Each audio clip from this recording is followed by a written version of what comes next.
สาธารณะจังหวัดเชียงใหม่25 เมกะเฮิรตซ์บริหารและจัดการโดยวัดป่าแดงมหาวิหารส่งกระจายเสียงจากเลขที่71หมู่ที่14บ้านใหม่หลังมอตำบลสุเทพอำเภอเมืองจังหวัดเชียงใหม่รหัสไปรษณีย์50200หมายเลขโทรศัพท์0818815690 0520000636-7สวัสดีครับท่านผู้ฟังที่เคารพธรรมสาระวันนี้ผมกาเศรษฐ์เพชรสำริดวิทยากรร่วมแบ่งปันความคิดดีๆเชิญท่านผู้ชมท่านผู้ฟังได้ศึกษาธรรมะที่เป็นแนวทางของการศึกษาแล้วก็นำไปสู่การปฏิบัติจะปฏิบัติก่อน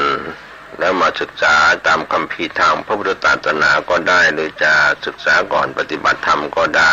ครับก็แล้วแต่อัธยาศัยของแต่ละคนแต่ละท่านก็เรื่องราวต่างๆบ้านเมืองของโลกปัจจุบันนั้นก็เห็นวิปฏิสารความเดือดร้อนมากมายทีเดียวจากความโลภความโกรธความหลงในเรื่องของรูปธรรมการพัฒนาวัตถุเจริญแต่ทางด้านจิตใจก็อาจจะเสื่อมทรามลงไปก็เป็นธรรมดาธรรมชาตินะครับที่เราหลายคนหลายท่านย่อมรู้ย่อมเข้าใจกันธรรมะในส่วนที่เราได้เข้าใจกันที่เป็นหลักธรรมก็คือการทำงานนั้นปฏิบัติถูกต้องก็คือทำงานถูกต้องเรียกว่างานเรียบร้อยงานดีงามเหมือนคนที่เราเห็นร่างกายของเราจะเป็นชายที่แต่งตัวเรียบร้อยสง่าผ่าเผยหญิงก็แต่งตัวเรียบร้อยสวยงามก็แล้วแต่นะครับในส่วนของแต่ละคนแต่ละท่านมีการแต่งกายทั้งหญิงและชายทั้งเด็กทั้งผู้ใหญ่เมื่อเรียบร้อยดีงามก็เกิดความสวยงามตามการแต่งตัวเขาจึงพูดในโบราณการว่าไก่งามเพราะขนคนงามเพราะแต่งวันนี้ถ้าเราไม่แต่งตัวเสียบ้างไม่ดูทรงผมไม่ดูแลผิวพรรณไม่ดูแลที่แต่งกายให้สมวัยทั้งหญิงทั้งชายและรวมไปถึงเด็กแล้วก็ในส่วนของทุกเพศทุกวัยจะเป็นต่างเพศหญิงเพศชายแล้วก็ต่างเพศก็แล้วแต่สิ่งเหล่านั้นก็ถือว่าเป็นความงามภายนอกความงามภายในก็คือด้านจิตใจดังที่เราพูดกันอยู่เสมอว่าสำเนียงส่อภาษากิริยาส่อสกุลพ่อแม่ที่ดีจะต้องอบรมสั่งสอนลูกหลานโดยเฉพาะคนที่อยู่ใกล้ชิดเรื่องของกิริยามารยาทกิริยามารยาทมีส่วนสำคัญถ้าเราเป็นผู้ใหญ่ไม่บอกกล่าวว่ากิริยาแบบนี้ควรพูดควรแสดงควรประพฤติหรือไม่อย่างไรกิริยาแบบไหนควรจะเป็นกิริยาของผู้ดีของยาจกวานิพกของกรรมกรที่คำพูดคำจานี้ก็บ่งบอกถึงกิริยามารยาทเรียกว่าเชื้อสายตระกูลที่ผ่านการอบรมจากใครจากคนที่เคยอยู่ใกล้ชิดสมัยเป็นเด็กจะเป็นพ่อแม่ปู่ย่าตายายครูบาอาจารย์พระสงฆ์องค์เจ้าหรือใครก็ตามวันนี้เรามองข้ามไม่เห็นบุญคุณของผู้เป็นพ่อเป็นแม่ที่เคยอบรมสั่งสอนตราบใดพ่อแม่ยังมีชีวิตอยู่ก็ยังจะต้องดูแลอบรมสั่งสอนลูกหลานจนหายใจเฮือกสุดท้ายเพราะว่าโบราณว่าอาบน้ำร้อนมาก่อนเด็กสมัยใหม่คนรุ่นใหม่ก็อาจจะไม่ยอมรับในเรื่องของความเป็นคนรุ่นใหม่เรียนรู้ศึกษารู้ไม่ใช่จากตำรับตำราไม่ใช่จากครูบาอาจารย์ตามสถานศึกษาแล้วเรียนรู้จากความรู้หน้าจอมือถือหน้าจอคอมพิวเตอร์หน้าจอโน้ตบุ๊กหรือ iPad ต่างๆก็แล้วแต่นั้นก็เป็นเรื่องของการค้นคว้าเข้าห้องสมุดหอสมุดก็ค้นคว้าหาความรู้ได้ทุกวันนี้นะครับท่านผู้ฟังถ้าเราแบ่งปันความคิดกันเราถ้อยทีถ้อยอาศัยคนเรานั้นมี สมมุติฐานของความทุกข์มาจากไหนทำไมเขาเป็นคนยากจนในมาชาตินี้เป็นลูกของพ่อแม่ที่เป็นคนมีฐานะยากจนการงานการเงินก็ขัดสนอะไรอย่างนี้ก็อาจจะมีต้นทุนคือบุญเก่ากรรมดีเก่าๆไม่ว่าจะเป็นวันวานหรือในอดีตชาติก็แล้วแต่สั่งสมตั้งแต่บางคนนั้นตั้งแต่เกิดมาเป็นลูกของพ่อของแม่ไม่เคยให้ทานไม่เคยแบ่งปันไม่เคยมีน้ำใจช่วยใครเติบโตมาเป็นผู้ใหญ่ก็ขัดสนน้ำใจแรงน้ำใจดังนั้นวันนี้ถ้าเราฝึกลูกหลานของเราเป็นผู้ให้ผู้เสียสละแบ่งปันวันนี้เราให้อะไรไปสิ่งนั้นแหละจะกลับสนองตอบสนองอย่างแน่นอนเรียกว่าสุขโตสุขฐานังให้สุขแก่ท่านสุขนั้นก็ถึงตัววันนี้เช่นเดียวกันในทางตรงกันข้ามเราให้ความทุกข์แก่ใครความทุกข์นั้นก็ตอบสนองกลับมาที่เราเช่นเดียวกันดังนั้นวันนี้คนเราจึงคบค้าสมาคมกันแล้วก็อาจจะพูดคุยกันอยู่เสมอว่าเห็นหน้าแล้วไม่รู้ใจจะไปรู้ใจได้อย่างไรแม้แต่ตัวของท่านเองก็รู้ใจของท่านว่าท่านคิดอะไรท่านจะพูดอะไรจะแสดงออกอะไรจะเสแสร้งแกล้งทำหรือจะมีความจริงให้ปรากฏบางคนก็มีเลสไนบางคนก็มีร้อยเล่ห์ดังมารยาหญิง500เล่มเกวียนนั้นอาจจะไม่พอทำให้ชายต้องหลงเสน่ห์หรือชายต้องใช้มารยาต่อหญิงที่มีรูปงามไม่งามหรือชายที่มีรูปหล่อไม่หล่อก็แล้วแต่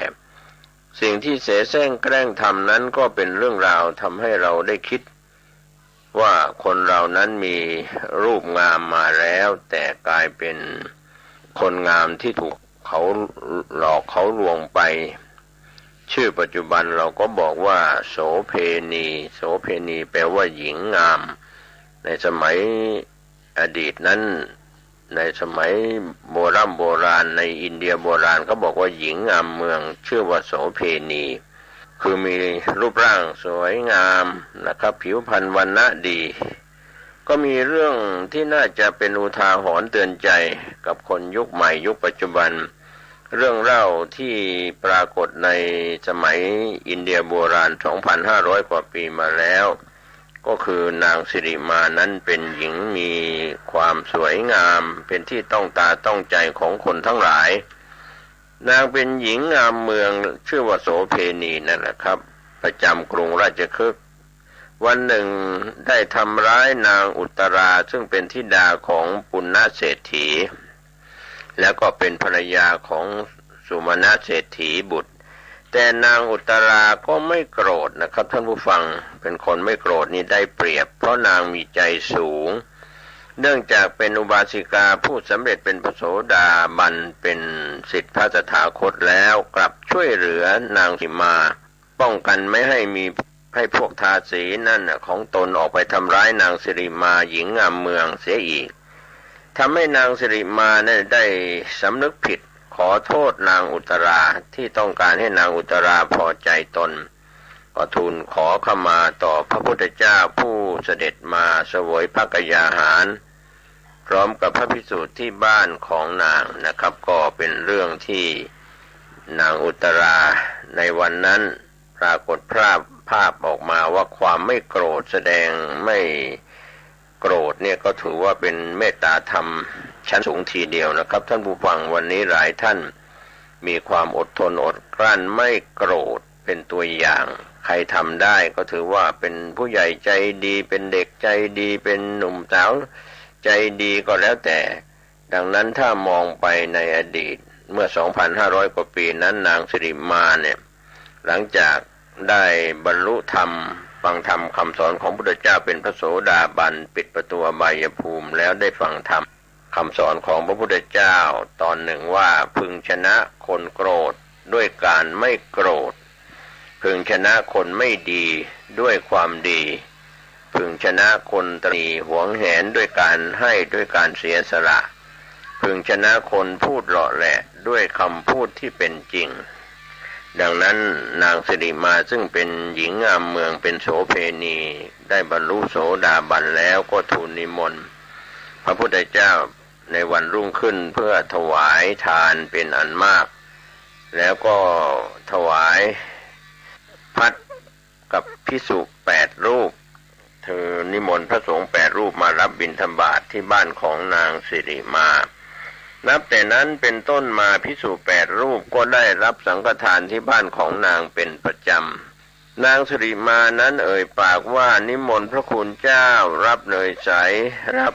นมสดเหล่านี้เป็นต้นนางก็บรรจุของถวายให้เต็มบาตรในภิกษุทั้งหลายที่นิมนต์มารับ8 รูปเป็นสังฆทานที่บ้านของตนเป็นประจำอาหารที่นางจัดถวายพระภิกษุ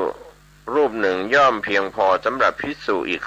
3-4 รูปเต็มบาทนะครับนางถวายอาหารแด่พระภิกษุสงฆ์ด้วยการจ่ายทรัพย์วันละ16 กหาปณะ1 กหาปณะเงินตระกูลอินเดียก็เท่ากับ4 บาทไทยก็ไม่ใช่เงินบาทของเป็นเงินบาทอินเดียในสมัยพุทธกาลในอดีตต่อมาวันหนึ่งนะครับท่านผู้ฟังภิกษุรูปหนึ่งซึ่งฉันภัตตาหารในบ้านของนางแล้วได้เดินทางไปยังวัดแห่งหนึ่งที่ไกลประมาณสัก3 โยชน์1 โยชน์ก็เท่ากับ16 กิโลเมตรระยะทางเปรียบเทียบกัน1 โยชน์ของอินเดียก็เท่ากับ16 กิโลเมตรครั้งนั้นภิกษุในวัดนั้นได้ถามภิกษุรูปนั้นว่าท่านผู้มีอายุท่านไปรับภิกษาอาหารที่ไหนมาเธอก็ตอบว่าผมไปฉันที่ถูกนิมนต์ในอัฏฐกภัทของนางสิริมา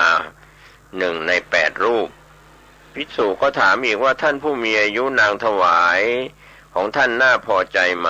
พระภิกษุรูปนั้นก็กล่าวสรรเสริญนางสิริมาว่าผมไม่อาจบรรยายอาหารของนางได้นางทำถวายแสนจะปราณีตอาหารที่ภิกษุรูปหนึ่งได้รับย่อมเพียงพอแก่ภิกษุ3-4 รูปทีเดียวแต่การได้เห็นนางนั่นแหละดีเสียยิ่งกว่าที่นางถวายเสียอีกเพราะนางสวยงามอย่างนี้การสนทนาของพระคุณเจ้าทั้ง2 รูปครั้งนั้นภิกษุรูปหนึ่งที่ได้ฟังคำสรรเสริญคุณงามความดีของนางสิริมาก็เกิดความรักใคร่ในตัวนางขึ้นโดยที่ยังไม่เห็นตัวเลยไม่เห็นตัวนางสิริมาเลยก็คิดว่าเราควรจะไปดูนางแล้วก็บอกจำนวนพรรษาของตนว่าตนบวชมากี่พรรษาแล้วเพราะการไปรับสังฆทานนั้นต้องได้รับตามพรรษาของพระที่แก่หรืออ่อนกว่าเคารพกันบวชก่อนบวชหลังแล้วก็ถามลำดับกับพระภิกษุรูปนั้นก็ทราบว่าพรุ่งนี้ตนเองจะเป็นพระสังฆเถระคือเป็นพระอาวุโสกว่ารูปอื่นๆที่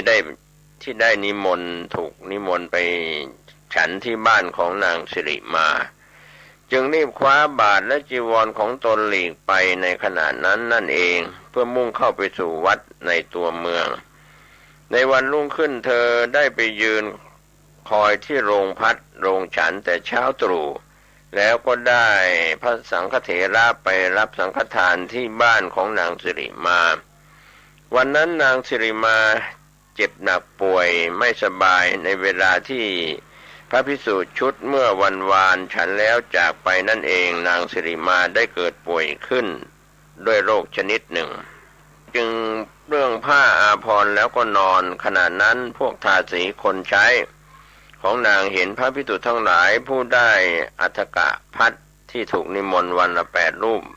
เดินทางมาถึงบ้านแล้วจึงบอกนางไม่อาจจะรับบาตรแล้วนิมนต์ให้นั่งหรืออังคาดประเคนด้วยมือของนางสิริมาได้เช่นทุกวันที่ผ่านมาเพราะเธอป่วยจึงสั่งพวกทาสีว่าแน่แม่นางทั้งหลายพวกเธอจงรับบาตรแล้วนิมนต์พระคุณเจ้าให้นั่งให้ดื่มข้าวยาคูเป็นอาหารประเภทดื่มชนิดหนึ่งถวายของเคี้ยวของขบฉันเวลาพระฉันภัตตาหารก็บรรจุอาหารให้เต็มบาตรแล้วถวายเถิดเพราะในสมัยนั้นนิยมฉันในบาตร พวกนางทาสีของนางสิริมาเหล่านั้นรับว่าเจ้าข้าคุณนายแล้วนิมนต์ภิกษุทั้งหลายให้เข้ามาในบ้านให้ดื่มข้าวยาคูถวายของเคี้ยวในเวลาฉันได้บรรจุอาหารเต็มบาตรแล้วก็บอกแก่นางสิริมากล่าวว่าจงช่วยพยุงฉันไปใกล้ภิกษุทั้งหลายฉันจะได้ไหว้พระผู้เป็นเจ้าทั้งหลายเพราะผู้สำเร็จเป็นพระโสดาบันแล้วย่อมเลื่อมใสอย่างยิ่งในพระรัตนตรัยคือพระพุทธพระธรรมพระสงฆ์นางสิริมาเมื่อพวกทาสีเหล่านั้นช่วยกันพยุงไปยังที่ใกล้พระภิกษุทั้งหลายแล้วได้ไหว้พระภิกษุทั้งหลายด้วยตัวที่สั่นเทิมอยู่เพราะไม่สบายภิกษุรูปนั้นรูปที่มีจิตเสน่หาในนางสิริมามีทุนเดิมอยู่แล้วมองดูนางแล้วคิดว่าความงามของหญิงนี้ทั้งที่ยังป่วยไข้ยังมีมากถึงเพียงนี้ก็ในเวลาที่ไม่ป่วยไข้รูปสมบัติของนางที่ตกแต่งด้วยอาภรณ์ทุกอย่างจะสวยงามสักเพียงไหนพระคุณเจ้านั้นคิดครั้งนั้นความเศร้าหมองคือกิเลสที่เธอสั่งสมไว้หลายโกฏปีก็ได้กำเริบขึ้นแล้วภิกษุรูปนั้นถูกความรักเข้าครอบงำไม่ได้มีจิตใจจดจ่อไปที่อื่นนอกจากจดจ่อไปที่นางสิริมาเท่านั้นจึงไม่อาจจะฉันอาหารได้เมื่อพระรูปอื่นฉันกันเสร็จก็พากันกลับวัด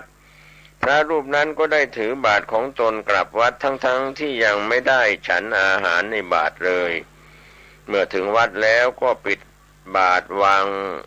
บาตรไว้ส่วนข้างหนึ่งปูจีวรแล้วก็นอนชมอยู่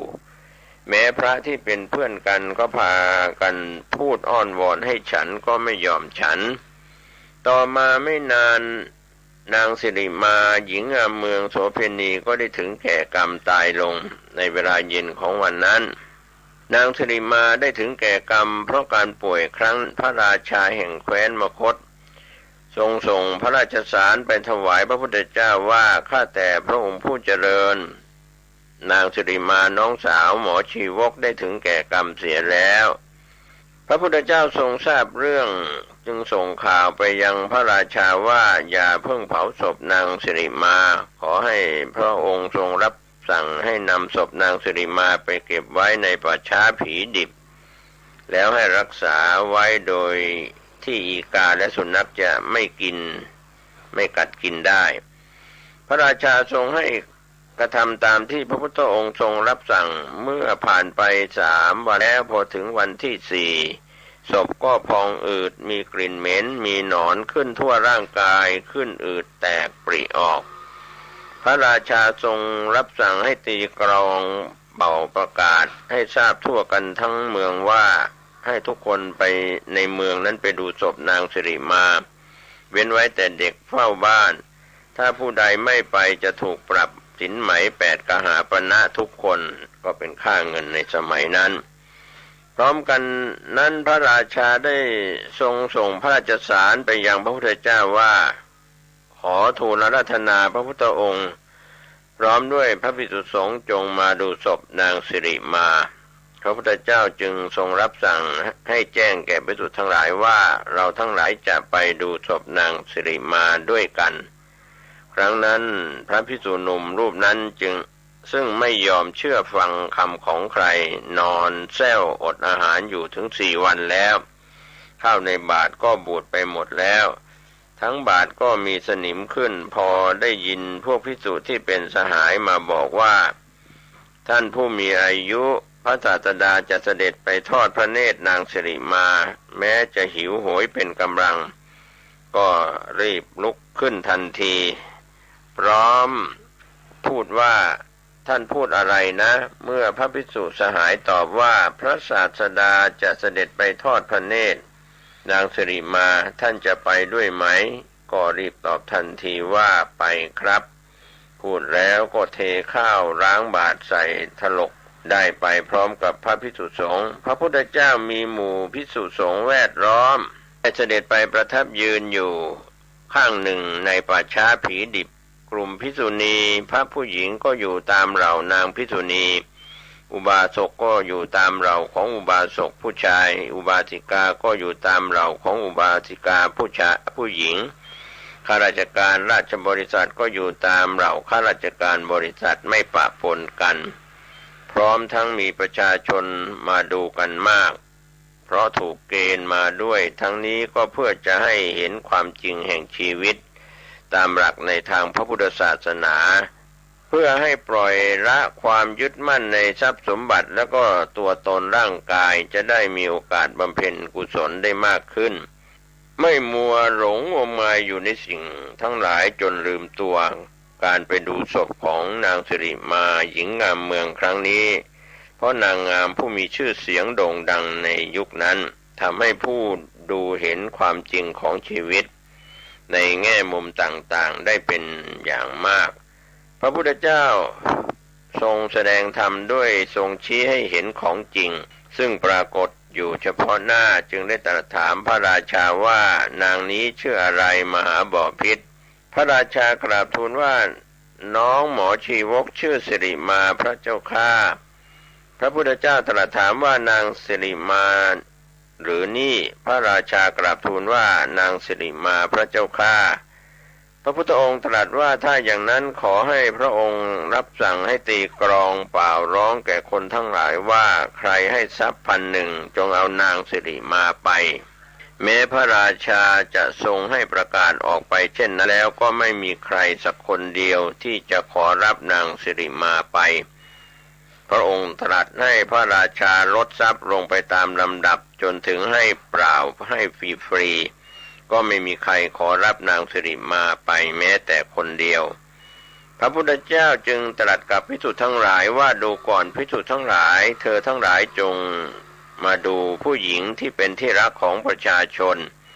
เมื่อก่อนนี้คนทั้งหลายในเมืองนี้เองให้ทรัพย์แก่นาง1,000บ้างแล้วก็ได้อภิรมย์กับนางเพียงวันหนึ่งเดี๋ยวนี้ผู้ที่จะรับเอาเปล่าๆก็ไม่มีรูปอันสวยงามอันป่านนี้ถึงความสิ้นไปแล้วก็เสื่อมไปแล้วดูก่อนภิกษุทั้งหลายเธอทั้งหลายจงดูอัตภาพอันอาดูลเดือดร้อนนี้แล้วพระองค์ก็ได้ตรัสเป็นคำสอนว่าเธอจงดูอัตภาพร่างกายที่ไม่มีความยั่งยืนและความมั่นคงอันกรรมการกระทำทำให้วิจิตรสวยงามมีกายเป็นแผลอันกระดูก300ท่อนยกขึ้นแล้วอันอาดูลก็คือเดือดร้อนที่มหาชนคุ้นคิดกันโดยมาก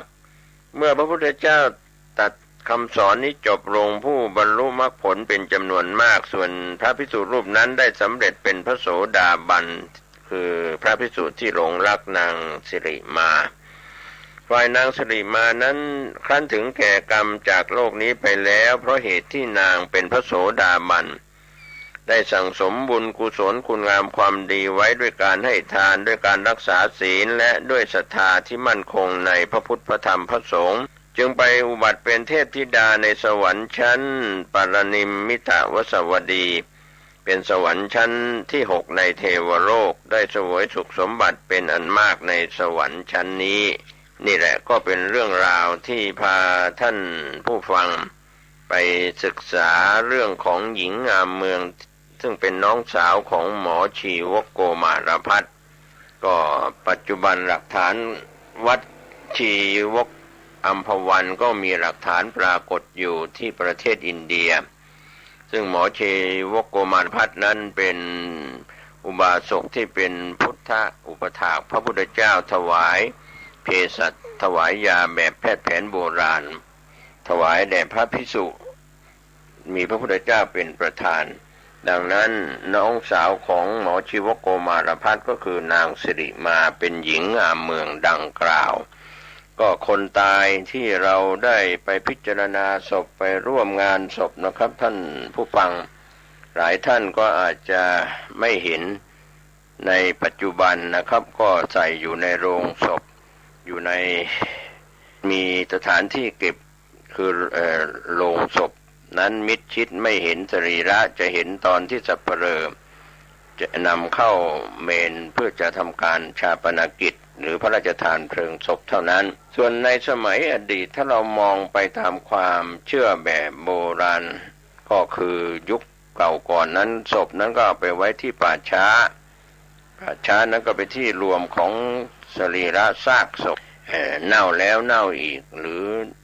บางทีก็เผาบ้างฝังบ้างหรือมีสัตว์มากัดกินอย่างนี้เป็นต้นเป็นตัวอย่างก็ถือว่าจะหล่อขนาดไหนจะสวยงามขนาดไหนตายแล้วก็ไม่มีอะไรดีเป็น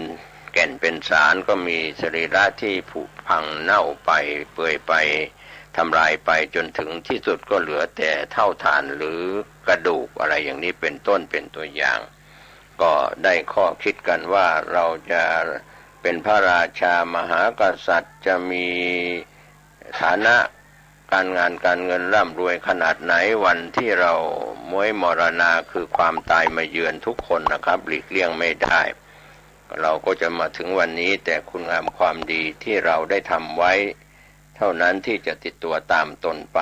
ดังตัวอย่างนางสิริมาหญิงงามเมืองในสมัยนั้นซึ่งเป็นน้องสาวของหมอชีวกโกมารพัฒน์ทำความดีให้ทานทุกวันถวายภัตตาหารแด่พระคุณเจ้าวันละ8 รูปเจ็บป่วยไม่สบายตายไปก็ไปสู่สวรรค์ชั้นที่6ชั้นปรนิมมิตวสวัสดีก็เป็นตัวอย่างหนึ่งนะครับที่พาท่านผู้ฟังได้ชวนกันคิดว่าเราทำความดีเราก็ได้วันนี้เราให้ทานวันนี้เราก็ไ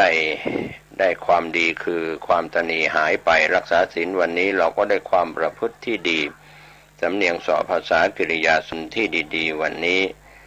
ก็ถือว่าเป็นเรื่องราวผมก็เสด็จพระธรรมนิชวนท่านคิดก็หวังว่าจะได้ทำให้เราทุกคนได้ให้ทานรักษาศีลเจริญภาวนากรรมฐานปฏิบัติธรรมด้วยการทำความดีวันนี้รายการปกิณกะแห่งธรรมะสเปเหระอันน้อยนี่น้อยมาพบปะกับญาติกับโยมอีกเช่นเคยตัวเจ้ามาปะโยมเป็นประจำทุกวันเวลาเดียวกันนี้และก็ทางสถานีวิทยุแห่งนี้พี่น้องญาติโยมวันนี้เป็นวันสำคัญในทางพุทธศาสนาอีกวันหนึ่งนอกจากเราจะมีวันมาฆบูชาวิสาขบูชาอัฐมีบูชาเขาก็ยังมีวันอาสาฬหบูชา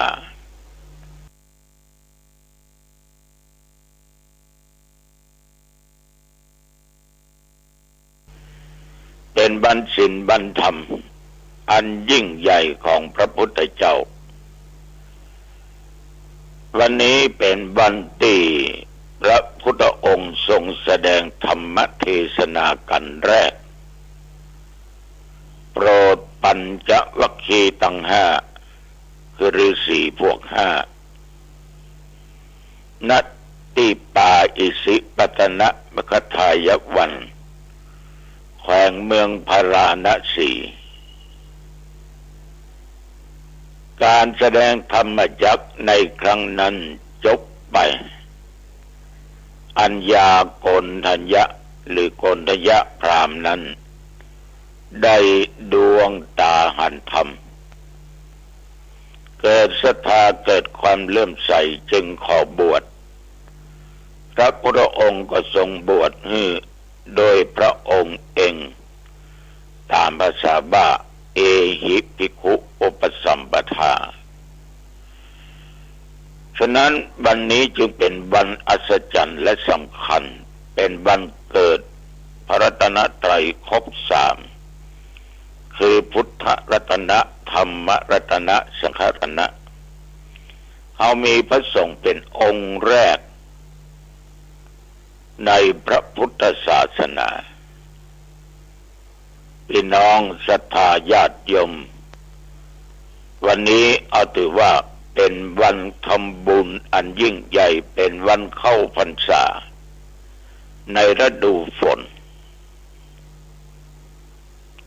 เดี๋ยวเป็นวันที่ญาติโยมทุกคนจะต้องทำบุญคือทานรักษาศีลฟังเทศน์ฟังธรรมสวดมนต์ไหว้พระเจริญสมาธิภาวนากัน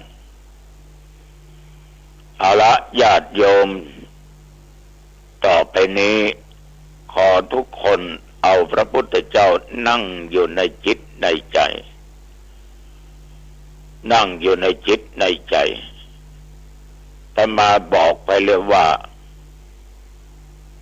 ใครก็ตามมีพระธรรม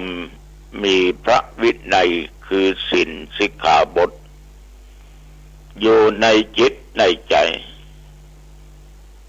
เพราะว่าโยมจะไปทิศไหนทิศใดใต้เหนือตกออกไกลใกล้อยู่ด้วยอิริยาบถใดก็ตามนอนยืนเดินนั่งจะทำการทำงานอะไรอย่างก็ตามกำลังกินอยู่ก็ตามกินอยู่ก็ตามโยมก็มีพระพุทธเจ้านั้นนั่งอยู่ในจิตในใจของญาติของโยมวันนี้ก็เป็นวันพระวันศีลดังกล่าวเอามาไหว้พระแล้วก็มารับศีลกันต่อไปตั้งใจเนอะเพื่อกับคนติ่มได้ไปวัดไปวานะอะระหังสัมมาสัมพุทโธภควาพุทธังภวันตังอภิวาเทมิกราบพระพุทธสวากขาโตภควตาธัมโมธัมมังนะมัสสามิกราบพระธรรมปฏิปันโนภควโตสา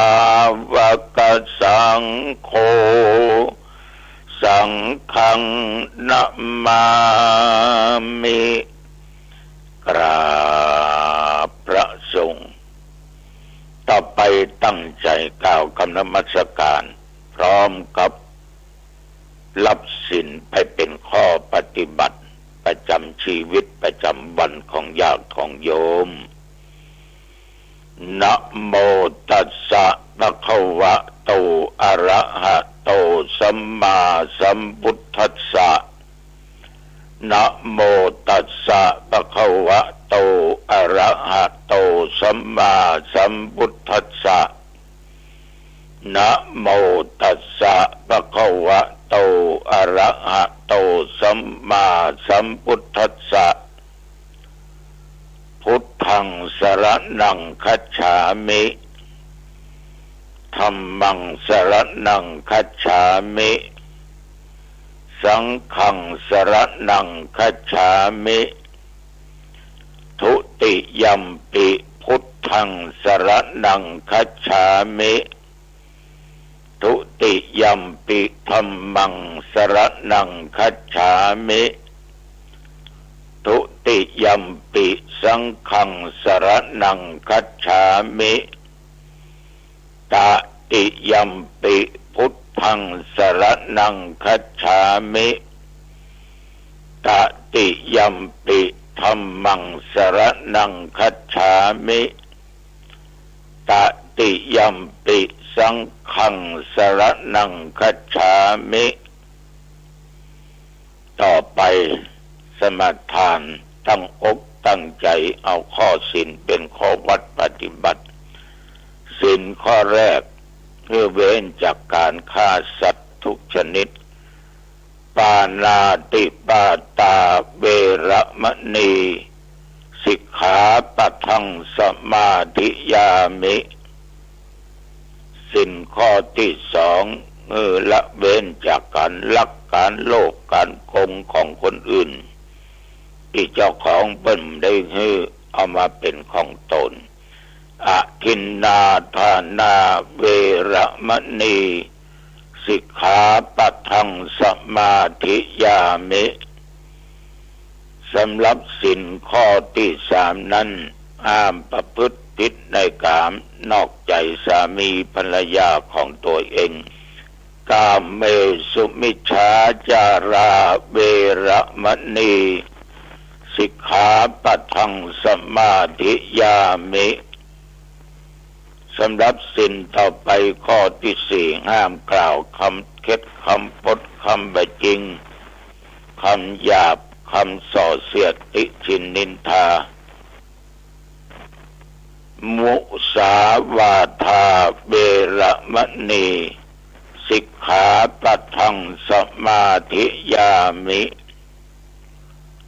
ต่อไปศีลข้อที่5ห้ามดื่มสุราและเมลัยของมึนเมาทุกชนิดฝิ่นกัญชาเฮโรอีนยาบ้ายามะสุราเมรยะมัชฌะปมาทฐานาเวระมณี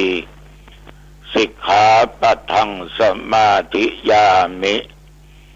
อิมานิปัญจสิกขาปทานิสีเลนะสุขติงยันติสีเลนะโภคสัมปทาสีเลนะนิพุติงยันติตัสมาสีลังบิโสทะเยศีลข้อ5เนี่ยญาติโยมหลายที่เป็นงดเหล้าเข้าพรรษากันแต่ห่างดงตั้งแต่โควิดและอาตมาภาพ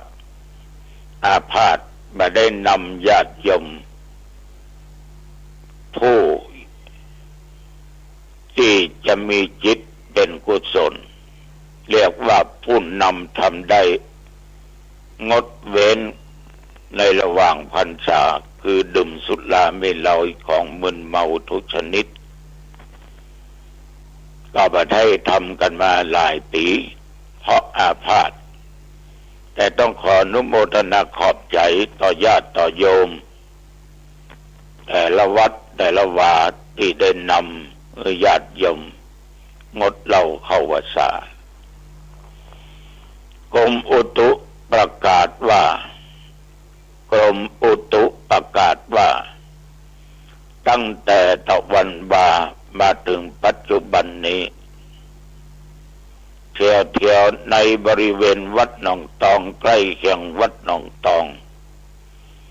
มีเสียงฟ้าห้องเวลาประมาณสัก1 ทุ่มดังกระหึ่มกระลึงกระลึงก็นึกว่าจะลงบะมีฝนตกเล็กน้อยประปรายแต่ว่าก็มีลมพอสมควรบแรงนักหนาตาป้านสักเท่าใดมีลูกศิษย์ลูกหาได้โทรบอกว่าตุลุงฝนตกก็ตอบว่ามีน้อยเดียวตะอันนะตั้งเพมีนักแกเนอตุลุงลงบะก็บะเต้าเดียวกันเนาะ ทั้งเที่ยวบ้านญาติโยมท่านผู้ฟังจะตกนักตกน้อยก็บ่หัวเนาะเอาเตรียมตัวไปวัดแล้วกะเตรียมได้ไปมันต้องว่ากันนะไปลืมขันเขาดอกไม้เนอจะได้ไปใส่ขันเกี้ยวทั้ง3ไปใส่ขันขอศีลใส่ขันสุมาโคตานเนาะบางที่ก็มีขัน5โกถากตัวยังเอาไปนักฝรั่งบ่เหลือตุเจ้าเอาไปพ่องก็ได้ก็สุดแล้วแต่เป็นการอามิสปูจาด้วยอามิสดอกไม้ธูปเทียนต่างๆนั่นน่ะจะไปลืมข้าวสาจังหันเนอโภชนะอาหารตยไปทำบุญตักบาตรบางแห่งบางที่ต้นก็เอาบาตรเนี่ยยายกันเที่ยว ญาติโยมอาหารการกินไปใส่ขันโตกไปใส่เปาะซาไปใส่อย่างที่ทางวัดจัดไว้ใส่ถาดใส่ถ้วยใส่จานแต่เวลาที่จะใส่บาตรนั้นตัวเจ้าก็นั่งถวายพรพระสวดอิติปิโสสวากาโตสุปฏิปันโนบทพาหุงญาติโยมก็เอาเข้าใส่บาตรแต่บางที่ตัวเจ้าก็ลงเดินบิณฑบาตญาติโยมตั้งเกี่ยวกันน้องตองก็ปฏิบัติอย่างนี้แต่ระยะหลังมาโควิดเนาะมันก็เลยเอาบาตรวางให้ญาติโยมใส่บาตรกันตัวเจ้าก็ต้องไปเดินละนี่นะอันนี้ก็แล้วแต่ละวัดแต่ละวาแล้วแต่ท้องที่ไผ่ท้องที่มันก็ไม่ผิดมันก็ไม่ผิดถูกมันกันหมดจะไปลืมไหว้พระสมทานเอาศีลเนอะญาติโยมบางที่ก็กินของง่ายเพิ่นฟังเทศน์อย่างวัดหนองตองเนี่ยกินของง่ายฟังเทศน์วันนี้คงจะได้ฟังขวายหน่อยเพราะตอนเจ้าต้องไปขึ้นโบสถ์ไปฟังปาฏิโมกข์กันรวมกันที่เดียวโบสถ์วัดพระเจ้าเลื่อมเป็นโบสถ์เก่าโบสถ์แก่10 กว่าวัดไปลงกันหันหมดไปฟังปาฏิโมกข์กันหัน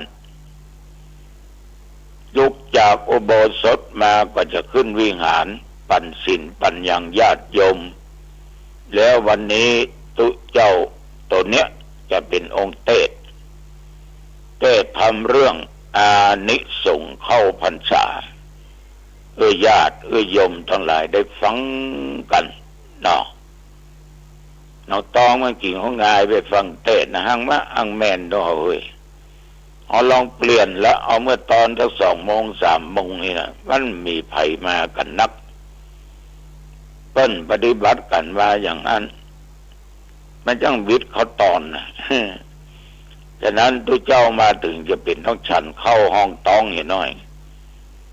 สำหรับพระเนนตนอื่นก็มีปัญหาถ้า11 โมงครึ่งละทำมันย่ำจบพระเนนก็ลงไปฉันเข้าได้บางที่ปฏิเขาตอนปากันมาวัดลวดนอนวัดก็มีบางวัดก็มีไผนอน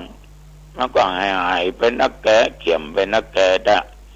ฉะนั้นไปไหว้พระสวดมนต์เนอะไปเจริญสมาธิภาวนาแล้ววันนี้เป็นวันสำคัญทางพุทธศาสนาอาสาฬหปูจาจะมีการเวียนเทียนรอบโบสถ์รอบพระธาตุเจดีย์รอบวิหารก็ได้สุดแล้วแต่สถานที่อย่างวัดหนองตองรอบตึงวิหารตึงพระธาตุเจดีย์เพราะเจดีย์นั้นมีหลังพระวิหารการเวียนเทียนนั้นเพื่อเป็นการระลึกถึงกูลแห่งพระพุทธเจ้ากูลแห่งพระธรรมเจ้ากูลแห่งพระสังฆเจ้ารอบแรกเขาก็เอาว่าพุทธังอรหังก็ได้รอบที่2ธัมมังอรหังรอบที่3สังฆังอรหังหรือรอบแรกอิติปิโสรอบ2สวากาโตรอบ3สุปฏิปันโนก็ได้หรือจะเอาอย่างนี้ก็ได้พุทธังสรณังคัจฉามิเอาพระพุทธเจ้าเป็นสรณะที่พึ่งธัมมังสรณังคัจฉามิเอาพระธรรมเป็นสรณะที่พึ่งสังฆังสรณังคัจฉามิเอาพระสงฆ์เป็นสรณะที่พึ่งอันใดผิดอันใดถูกเหมือนกันหมดนะแล้วแต่ไผจะเอาอย่างใดที่ไหนก็จะเอาอย่างใดเท่านั้นเองแต่วัดหนองตองจะนำสวดหลังจากตั้งนะโมแล้วก็จะสวดอิติปิโสเป็นรอบแรกรอบที่2ก็สวากาโตรอบที่3ก็สุปฏิปันโนตัวเจ้านำหน้าประสงค์องค์เน้นนำหน้าติดตามด้วยญาติโยมก็ตั้งอกตั้งใจเอาจะไปเล่นเนอะเนี่ยวันนี้พากันไปแล้ววันพวกนี้เป็นวันอธิษฐานเข้าพรรษาของตุเจ้าแต่ละวัด แต่ละว่าวันนี้กำบุญอู้ว่าเป็นวันเข้าพรรษาของศรัทธาให้หรอกอันพูดเป็นวันเข้าพรรษาของตุเจ้ามันก็ถูกต้องเนาะญาติโยมทั้งหลายไปฟังเทศน์ฟังธรรมที่วัดเนี่ยต้องตั้งอกตั้งใจฟังกันให้น้อยเนอะใจสักแต่ว่าฟังนะคนบางคนก็มันถ้าบ่ได้อู้ก็หาก็มันอู้มันจะหนักละลุงบางคนอายุเป็น50-60ไปฟังตุเจ้าเน้นเขาเทศน์ธรรมก็ยังไปนั่งอู้อยู่คือคนอื่นรบกวนเป็นการบัเคารพพระธรรมยังพอแบบเป็นการบัเคารพผู้แสดงธรรมโดยธรรมแบบเป็นการบัเคารพสถานที่บนวิหารบนศาลาการประเรียนการต่อหน้าพุทธรูปเจ้าปิ่มป่าฉะนั้นญาติโยมเมื่อตั้งอกตั้งใจฟังเป็นการฝึกสมาธิไปในตัวเขาตั้งใจฟังธรรมนะญาติโยมย่อมจะได้รับอานิสงส์อันเกิดจากการฟังเปิ้นบอกว่าเอาฟังธรรมย่อมได้ฟังสิ่งที่บ่เคยฟังบางอย่างเนี่ยเอาบ่เคยหูบ่เคยได้ยินบ่เคยได้ฟังเอาก็จะได้ฟังธรรมที่ตุเจ้านำมาเทศน์อย่างเรื่องอานิสงส์เข้าพรรษาวันนี้ตุเจ้าน้องตองจะเทศน์เพื่อศรัทธาฟัง2สิ่งใดที่เคยฟังมาแล้วแต่ย่อมเข้าใจแจ่มแจ้งย่อมเข้าใจสิ่งนั้นอย่างชัดเจนขึ้นฟังมาละหลายเตื้อละแต่บ่เข้าใจนะสงสัยนะโอ้ยเนาะมันขะแจ่มขะแจ้งนะบุญมันเป็นจังหื้อมันเป็นจังหื้อมันเกิดมาจากที่ไหนเกิดมาจากอะไรหยังเนี่ยเอาไปฟังซ้ำหันมันก็ทำความเข้าใจนั้นให้ชัดขึ้นแจ่มแจ้งขึ้น3สามารถบรรเทาความสงสัยได้ดังที่กล่าวเอาสงสัยก็สามารถที่จะถึงบางอ้อได้บาปมันเป็นเช่นนี้บุญมันเป็นเช่นนี้โลนี่ทำความเห็นของตนถูกต้องบรรลุทำความเห็นของตัวเองนั้นถูกต้องทำดีได้ดีเฮาเฮ้ยทำชั่วก็ได้ชั่วเฮาเฮ้ยบาปนั้นมีแต่เฮาเฮ้ยบุญมีแต่เฮาเฮ้ยเนี่ยแล้วก็จิตของที่ฟังนั่นน่ะของคนฟังย่อมผ่องใสคนตั้งอกตั้งใจมีสมาธิมีสติควบคุมจิตใจฟังตัวเจ้าจนจบเขาจะอ่านได้พอออกไม่ออกบางคนฟังแล้วม่วนสบายจิตสบายใจยิ้มนะมีความสุขการที่มีความสุขได้หน้าตาเบิกบานยิ้มแย้มแจ่มใสเพราะตั้งในมันนั้นมันบ่ขุ่นมันบ่มัวโลดเนาะจิตใจมันผ่องใสบางคนไปฟังเทศน์จิตใจขุ่นมัวจบก็บ่จบง่ายๆตุนั่งเหมือนกฐินเป็นเน็ตเจ็บหัวเข่าเจ็บแข้งเจ็บขาพุทธธรรมโมสังโฆเหตุเตอะอย่างอี้กุมมาลุอย่างอี้ข้ามมาลุญาติโยมกรรมเวรของไปของมันเนอะขนาดสัตว์เดรัจฉานเพิ่นยังฟังนะเพิ่นยังฟังญาติโยมในเมินมาแล้วนานแล้วมีค้างคาวตัวหนึ่งค้างคาวนะเนาะจะว่านกก็มีหูจะว่าหนูก็มีปีกเนี่ยครับเพราะอยู่ที่ในวิหารนั้นเป็นที่ไหว้พระสวดมนต์เจ้าสวดมนต์เย็นของพระสงฆ์องค์เจ้าค้างคาวตัวนี้มันก็เงี่ยงหูฟังเนาะฟังพระสงฆ์องค์เนรนี่สวดสรรเสริญบทพุทธคุณก็อิติปิโสนะธรรมคุณก็สวากาโตสังฆคุณก็สุปฏิปันโนอันฟังอย่างเงี้ยถึงวันถึงเจ้าถึงเย็นญาติโยมจนว่าจิตใจของค้างคาวตัวเนี้ยมัน เกิดศรัทธาความเลื่อมใส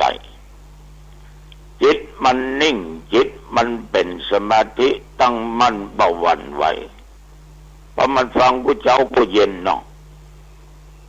ทีนี้สัตว์มันก็มีอายุไขมันก็ลงมันก็ตายแหละญาติโยมตายจากเป็นครั้งข่าวนั้นไปอุบัติขึ้นบนสวรรค์เทวโลกดูขนาดสัตว์เดรัจฉานเนี่ยไปเกิดบนสวรรค์เปิ้นหมูก็ไผ่เนาะมีวิมานทองเป็นที่อยู่พรั่งพร้อมไปด้วยความสุขสำราญในวิมานทิพย์อะไรอย่างก็ทิพย์วัดเนาะเนี่ยเป็นอานิสงส์ที่สดับรับฟังธรรมของสัตว์เดรัจฉานอย่างค้างคาวเป็นต้นขอโทษโยมเนอะมาบางตัวนี่นะจะได้ที่วัดอันมันมีตัวหนึ่งเขาห้องไอ้ข้าวต้มเอาวันศีลวันดำมันอยากขึ้นไปละว่าเมื่อเจ้าว่าเมื่อไงไปฟังเทศน์ครั้งแรกในเจ้าบ้านเขาจังมันหรอกถ้าเขายังมาไล่มันไปปิดประตูไปอย่างว่าน้องหมาไม่จังติวสอดไปสอดมาเหมือนเขาเปิ้นไหว้พระมาก่อนหมอบลงเปิ้นสมาทานศีลมันก็หมอบลงเปิ้นสวดมันก็หมอบเปิ้นภาวนามันก็นิ่งเวลาอาตมาภาพตุเจ้าเน้นเขาเทศทำแต่ละศีลมันก็มอบฟังมันถึงมาเอาบัญญังมันลุกเตียวไปเตียวมาสถานหลายคนเขาสังเกตมาตัวนี้กว่าแปลกเอาเฮ้ยมันได้อย่างหูนะวันศีลวันธรรมนี่นะเปิ้นไหว้พระสวดมนต์เปิ้นอับศีลเปิ้นเทศมันก็มอบนิ่งญาติโยมต่อมามันหายไปเป็นว่าไปถูกยาเบื่อของเจ้าบ้านไผ่บอกว่าใจดำอำมหิตมาตาย7-8 ตัวเขาฟังมาบอกตัวหลงไอ้เขาต้มตายละร่างกายมันศพมันเนี่ยลอยน้ำเหมืองไปปฏิติแต่ปุ่นโอ้เด่นตั้งหลายหูตุตั้งหลายหูฟังไปถ่ายภาพมาเปียอันนี้จังทุกขังอนัตตาไอ้ตุ้มเหยไอ้เขาต้มเหยเองโป้นจากการเป็นสัตว์เดรัจฉานละพอจิตวิญญาณเองไปสู่สุคติไปเกิดบนเทวโลกบนดื้อญาติโยมแห่งศีลต่อมาศรัทธามาวัดโหไอ้เขาต้มมีไหนท่านไอ้ที่จังมาฟังเทศน์ฟังธรรมฟังสวดนี่ไปที่ไหนมันถูกขอยาเบื่อมันกินที่ตายพร้อมกันหลายตัว7-8-9 ตัวนะกะคนอย่างมาใจบาปใจละกำอย่างใจดำอย่างปล้ำปเหลือแน่ทุกคนคิดหาไอ้ข้าวต้มญาติโยมท่านผู้ฟังคนเราก็เช่นเดียวกันถ้าไปนั่งฟังเทศน์ฟังธรรมไปทำวัดสวดมนต์กันที่วัดลองวันไหนห้อมสบายหรือห้อมไปนะโมเดลกันมันต้องถามหากันลูกเพิ่นมาสบายกะเพิ่นมีธุระอย่างไม่ต้องไปห้องยาหมอนัดกะเพิ่นก็ตึงหาหมดญาติโยมก็น่าตายไปนะเขายังไปสวดอยู่นะให้เป็นเจ้าภาพไปอยู่นึกถึงคุณงามความดีของเขาฉะนั้นศรัทธาสาธุชนญาติโยมท่านผู้ฟังทั้งหลายวันนี้เป็นวันศีลวันธรรมเนอะวันแห่งพระพุทธเจ้าละความชั่วทำความดีทำจิตใจของตัวเองสดใสสะอาดปราศจากซึ่งมลทินความโลภความโกรธความหลงกามราคะตัณหาต่างๆไปเนอะเอาละวันนี้จะไปมาเป็นเวลาพอสมควร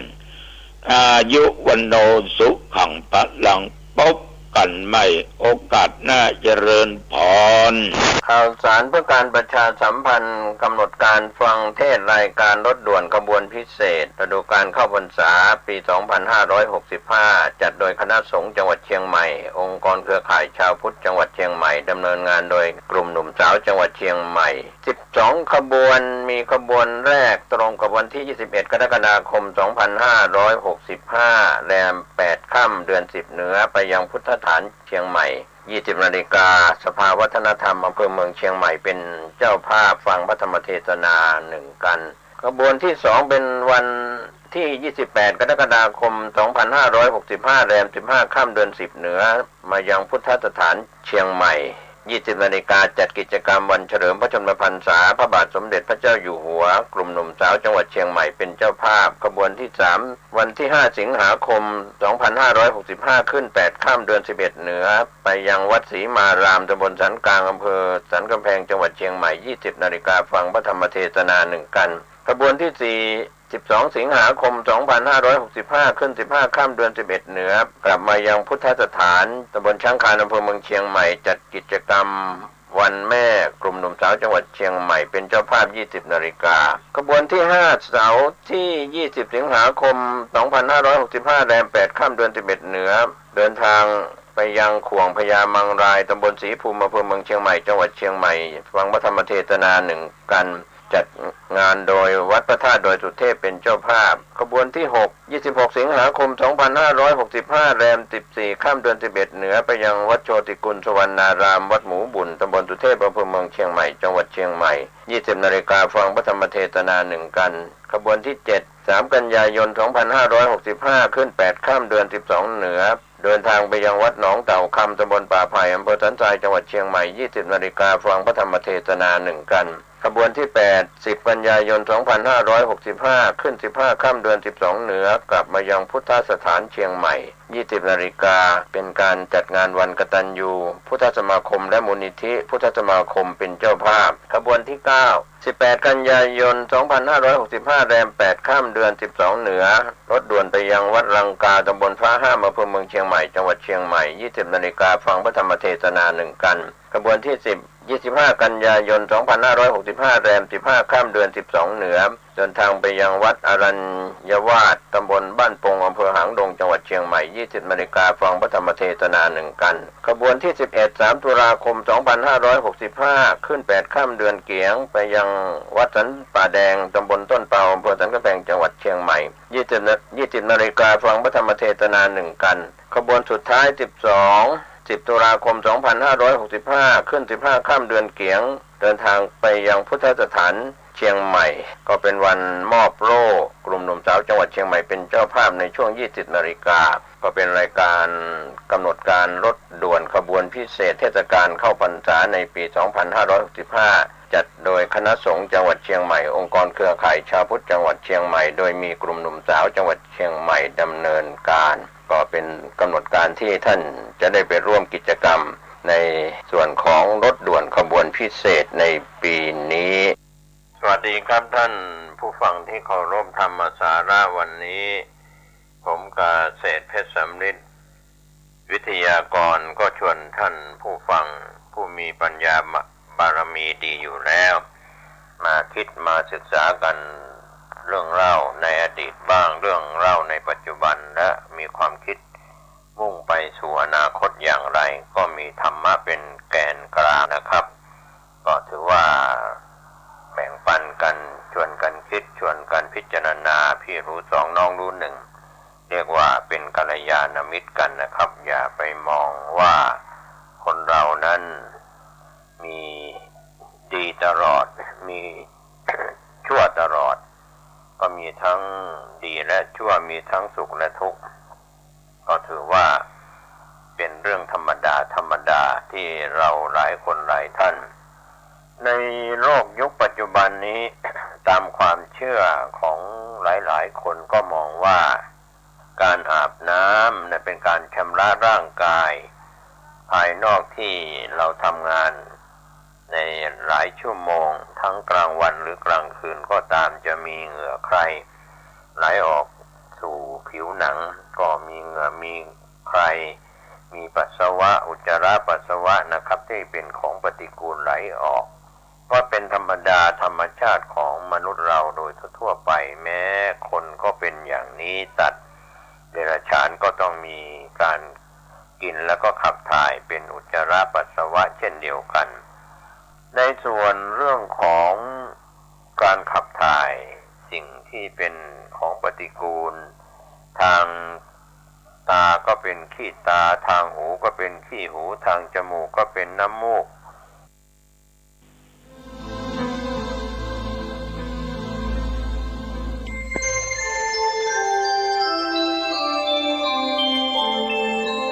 ขณะนี้ท่านกำลังฟังสถานีวิทยุกระจายเสียง FM 104.5 เมกะเฮิรตซ์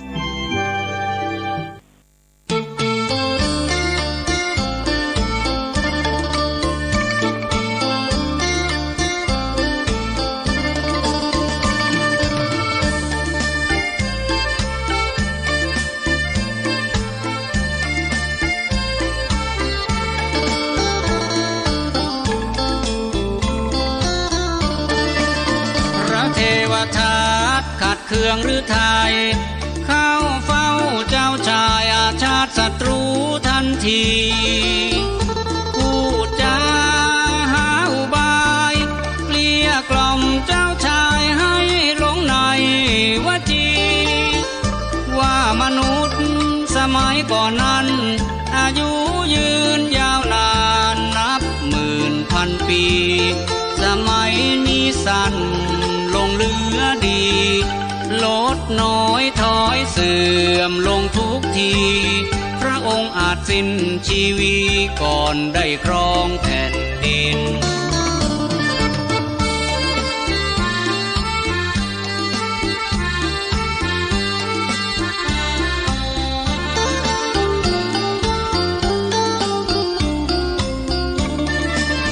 หากด่วนไว้ชีวาลงความหวังของพระองค์คงมาลายหายสิ้นไม่ได้เป็นกษัตราครอบครองพาราโสภาผ่องพิน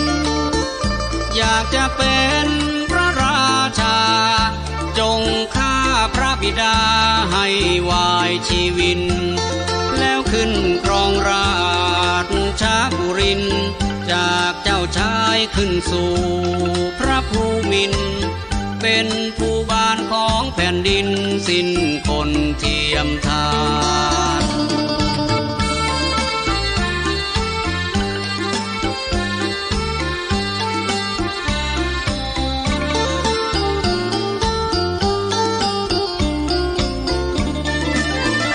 เราเอ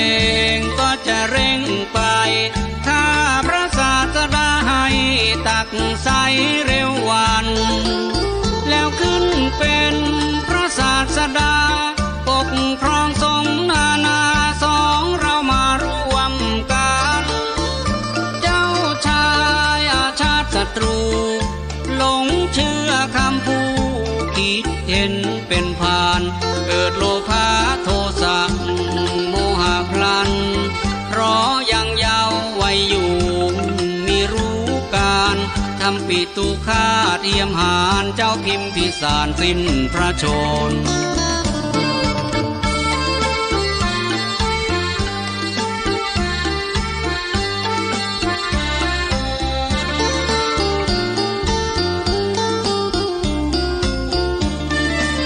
ได้ครองรา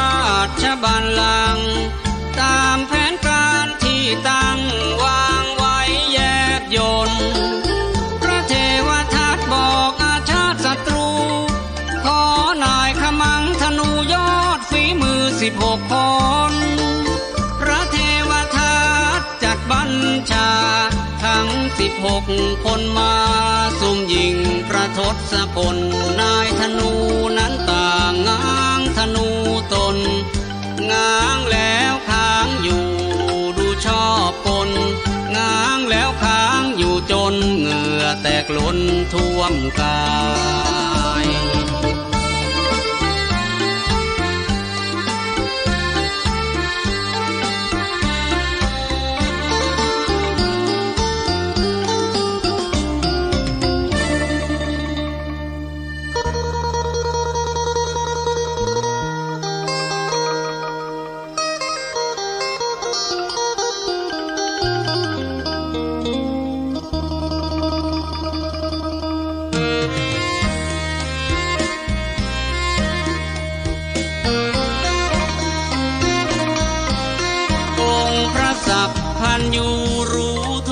ขั้นตอนองค์พระสัพพันยูรู้ทุกขั้นตอนนายขมังธนูสอนซุ่มยิงใส่แต่ด้วยอานุภาพพระบรมครู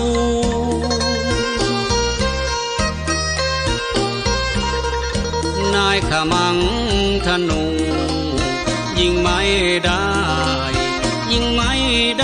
ง้างค้างอยู่อย่างนั้นอัศจรรย์ล้นง้างค้างอยู่อย่างนั้นอัศจรรย์ล้นจนกระทั่งพระทศพลเรียกเข้าไปแล้วตรัสพระเทศนาเมตตาล้ำ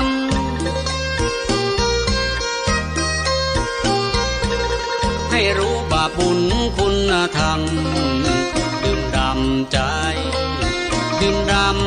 ทุกคนได้บรรลุซึ่งพระโสดาทุกคนได้บรรลุซึ่งพระโสดาเมื่อจบธรรมเทศนาอย่างเร็วไวองค์สมเด็จพระบรมศาสดาจารย์ยังทราบเทวทัตนั้นคิดทำลายแต่มิได้ถือโทษโกรธเคืองขุนในฤทัยมิได้คิดวายวุ่น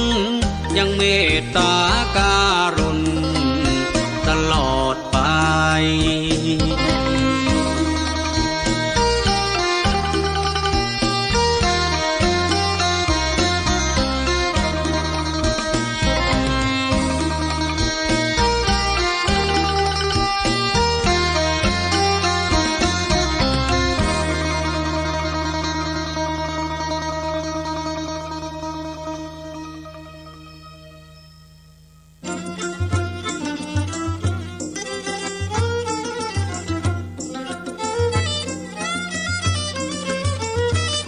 เมื่อนายขมังธนูทั้ง16คนทำงานไม่ได้ผลตามที่ตนคิดไว้พระเทวทัตก็แอบขึ้นไปซ่อนตัวอยู่บนยอดภูเขาคิชกูฏเฝ้ารอคอยหาโอกาสทำร้ายพระพุทธองค์จนกระทั่งพระบรมศาสดาเสด็จขึ้นมาบนภูเขาเพื่อเข้าสู่ที่ประทับพระเทวทัตได้จังหวะก็ปล่อยศิลาก้อนใหญ่ซึ่งเตรียมไว้แล้วให้กลิ้งลงจากภูเขาเพื่อจะให้ทับองค์พระศาสดา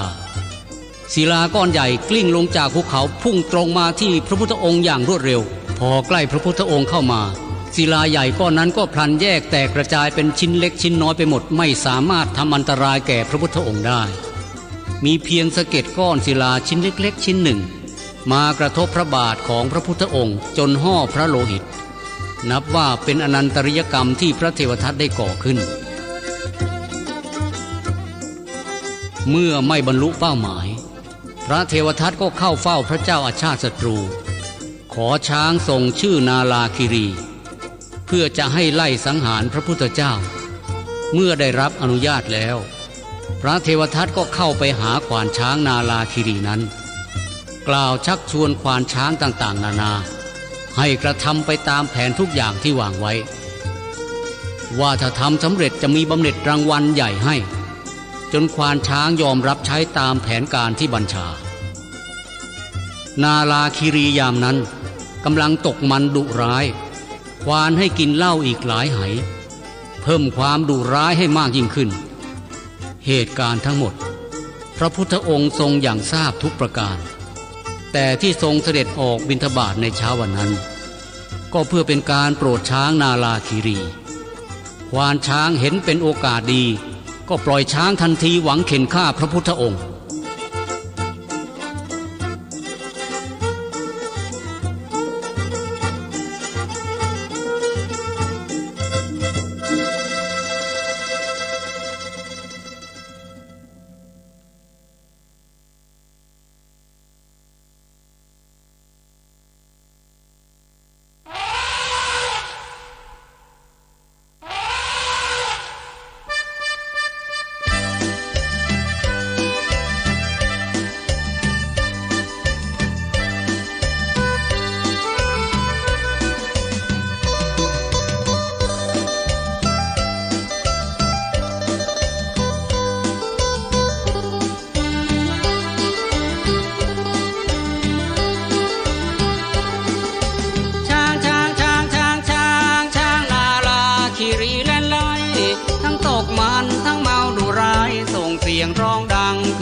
ไป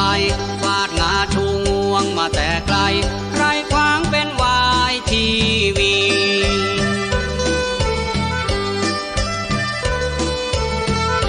เข้ามาใกล้พระศาสดาในขณะนั้นนามีหนึ่งสตรีอุ้มลูกน้อยวิ่งหนี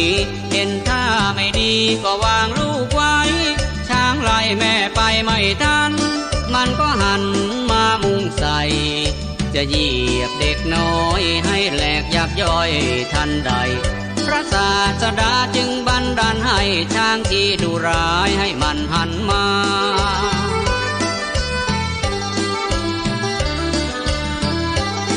ช้างใหญ่ใจอ่อนลงเมื่อพระพุทธองค์ทรงแผ่เมตตา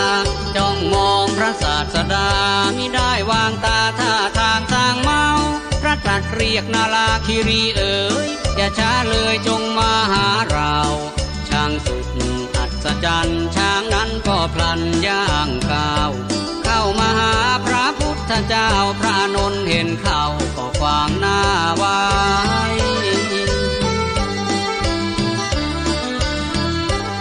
เกรงช้างนาลาคิรีจะบทขยี้พระผู้ทรงชัยพระองค์ทรงแสงพระกายาแสงหน้าพระอานนท์ไปช้างเดินมาถึงท่านได้หมอบลงเอางวงมาขวาพระบาทไว้ทั้งมึนเมาตกมันก็พลันหายคร่ำครวญรำไห้น้ำตาไหลหลั่ง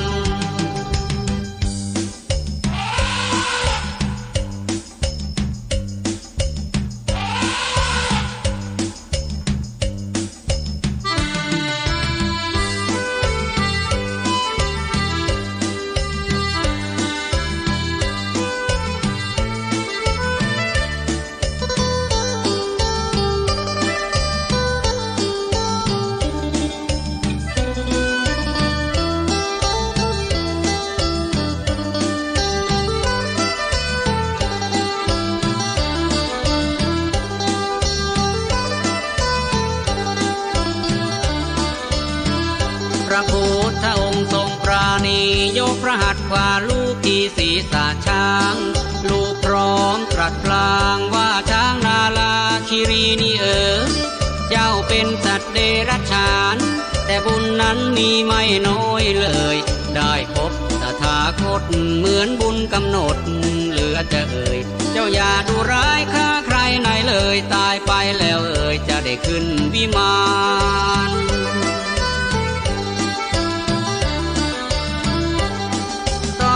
จะได้เกิดเป็นมนุษย์พบพระพุทธเจ้าเช่นกันชาติสุดท้ายได้ทำบำเพ็ญจะได้เป็นพระพุทธเจ้านั้นช้างนาลาคิรีตื่นตันส่งเสียงร้องกองกังวานฝูงชนนำกล้วยอ้อยให้คดสารและบุพานาพันมาโปรยบูชา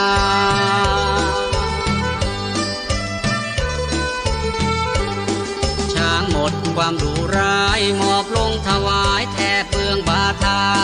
ของพระศาสดาแล้วก็หันหน้ากลับสู่โรงช้างพระศาสดาเสด็จฟ้าหมู่สงฆ์มุ่งตรงเวฬุวันพร้อมพรังฝูงชนสะดุดีสรรเสริญพระบารมีต่างๆช่างอัศจรรย์เห็นกันกระจ่างแล้วก็เดินทางตามไปถวายทาน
ากจะมีผู้เปรียบปานยอมสละแม้ชีวัน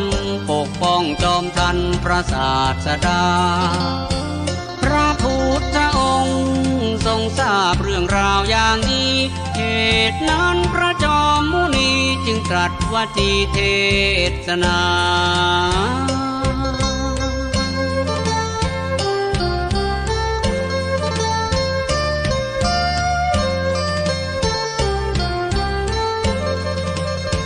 ยกย่องคุณของพระอานนท์นี้ที่ยอมสละแม้ชีวีมีเพียงชาตินี้ดอกนาชาติก่อนก็เคยได้เข้ามอบกายถวายชีวาอุทิศแด่องค์พระศาสดาหลายครั้งหลายครามาแล้วเช่นกัน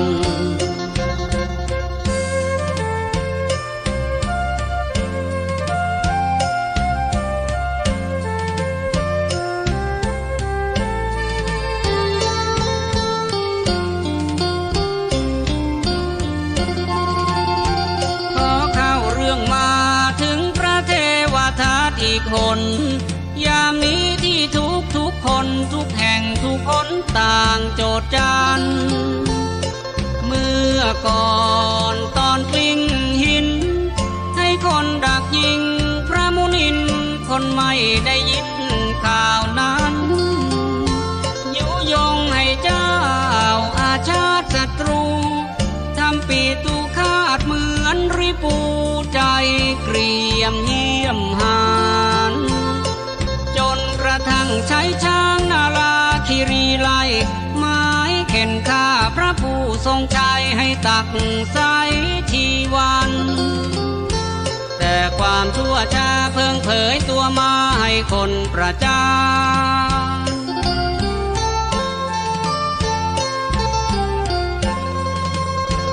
ต้นเหตุแน่ชัดพระเทวทัตยุยงบงการอาชาติศัตรูผู้บานทราบพลันมิหันหน้ามาไกล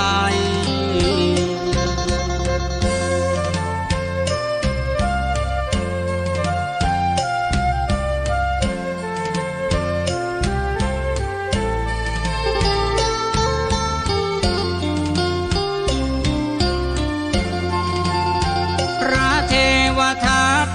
ของขัดลาผลเคยมี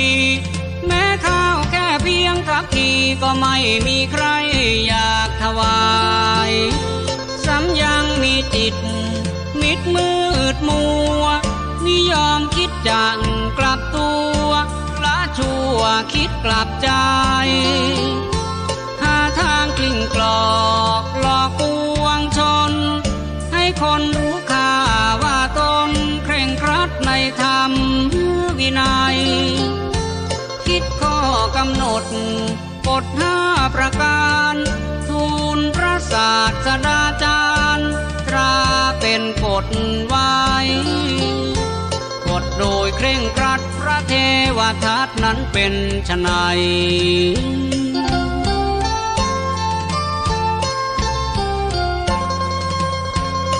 5 ข้อนี้หนอจะขอนำมาบรรยายให้5 ข้อนั้นมีอะไรเหตุใดพระองค์มิทรงบัญญัติ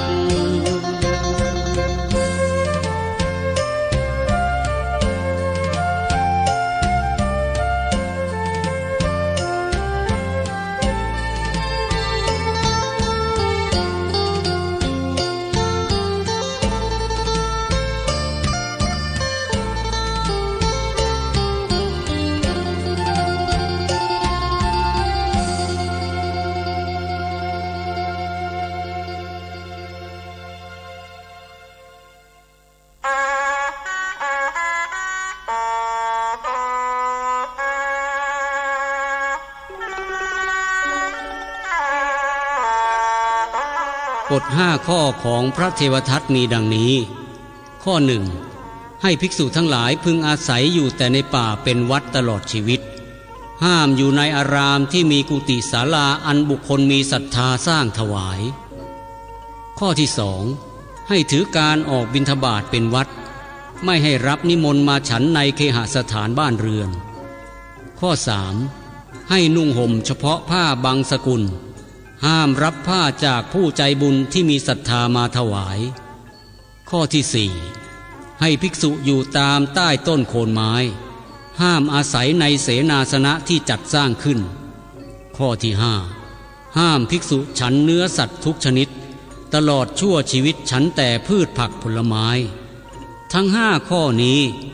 ภิกษุจะถือข้อใดก็ให้ถือข้อนั้นไว้อย่างเคร่งครัดตลอดไปจนชั่วชีวิตพระพุทธองค์ทรงตรัสว่าดูก่อนเทวทัตอันข้อปฏิบัติทั้งห้าที่ว่ามานั้นไม่เป็นการสมควรจะตราไว้เป็นบทบัญญัติแต่หากภิกษุใดจะยึดถือไปปฏิบัติก็สุดแท้ตามแต่ศรัทธาเถิดพระเทวทัตเมื่อไม่ได้ดังใจประสงค์ก็โกรธเคืองหาเรื่องตำหนิตีเตียนพระพุทธองค์และประกาศกับสงฆ์ทั้งหลายว่าระหว่างคำสอนของเรากับของพระศาสดาท่านว่าของใครเคร่งครัดน่านำไปปฏิบัติมากกว่ากันเราเห็นว่าคำสอนของเรานั้นฉลาดเลิศประเสริฐกว่าท่านผู้ใดอยากจะพบสุขพ้นจากทุกข์ที่พันธนาได้ดังใจปรารถนาจงมุ่งหน้ามาอยู่กับเรา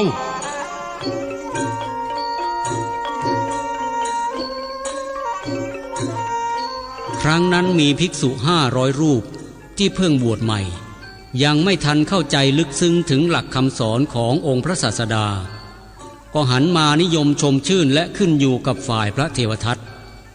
พระเทวทัตก็ประกาศให้ตระกูลทั้งหลายให้มาเลื่อมใสในข้อปฏิบัติอันเคร่งครัดทั้ง5ประการ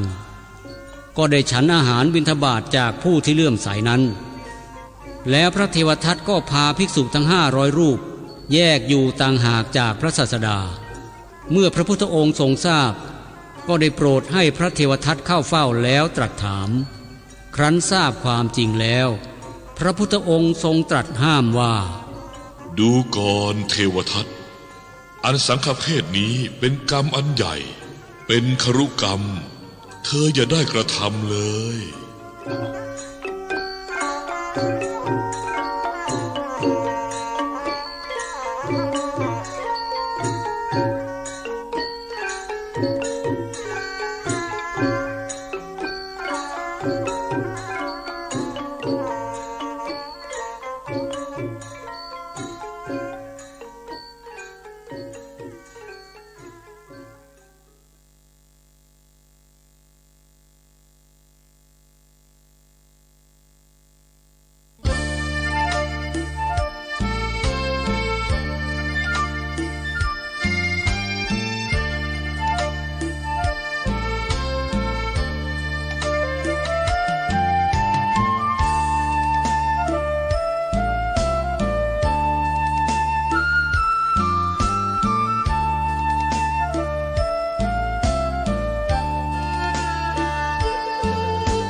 ทัดขัดเคืองคำนั้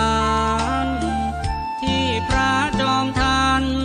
ท่านนั้นนำมาตรัสสอนรีบลุกจากไปไกลพระชินวรใจรุ่มร้อนเหมือนไฟคอยไหม้แผดเผาคิดเคล้าเมามัวว่าตัวเลิศล้นเจอพระอานนท์บิณฑบาตโปรดชนยามเช้าจึงเอ่ยว่าข้าพระเจ้าแต่นี้ไม่เข้าเป็นสาวกพระศาสดา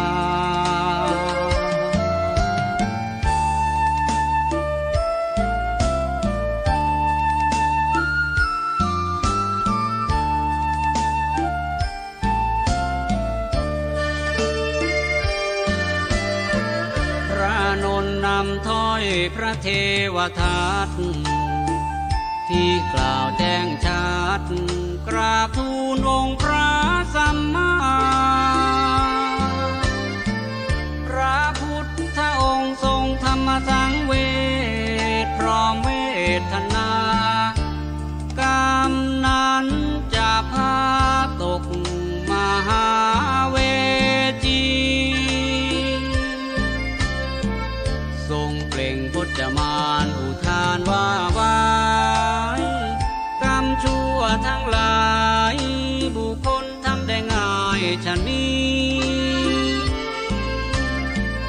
ส่วนว่ากรรมทำแล้วได้ดีบุคคลมากมีทำได้ยากยิ่งนักหนา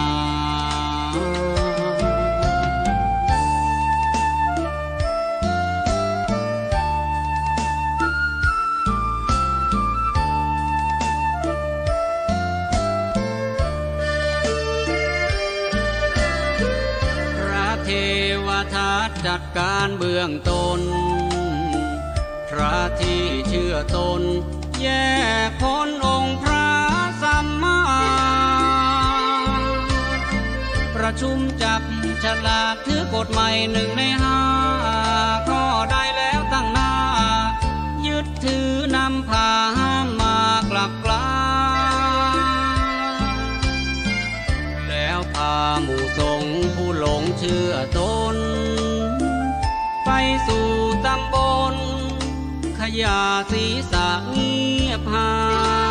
ยองค์พระศาสดาจึงบัญชาให้โมคคัลลาสารีบุตรไปนำภิกษุใหม่คืนมา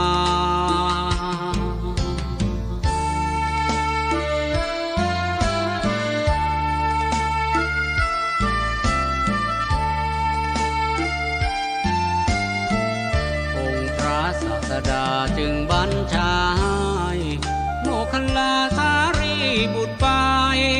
นำภิกษุใหม่คืนมา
เมื่อพระอัครสาวกทั้งสองได้สนองซึ่งพระพุทธบัญชาแล้ว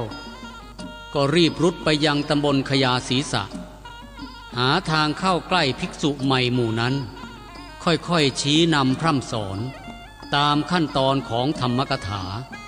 ทั้งแสดงอิทธิฤทธิปาฏิหาริย์ทั้งการแสดงพระธรรมเทศนา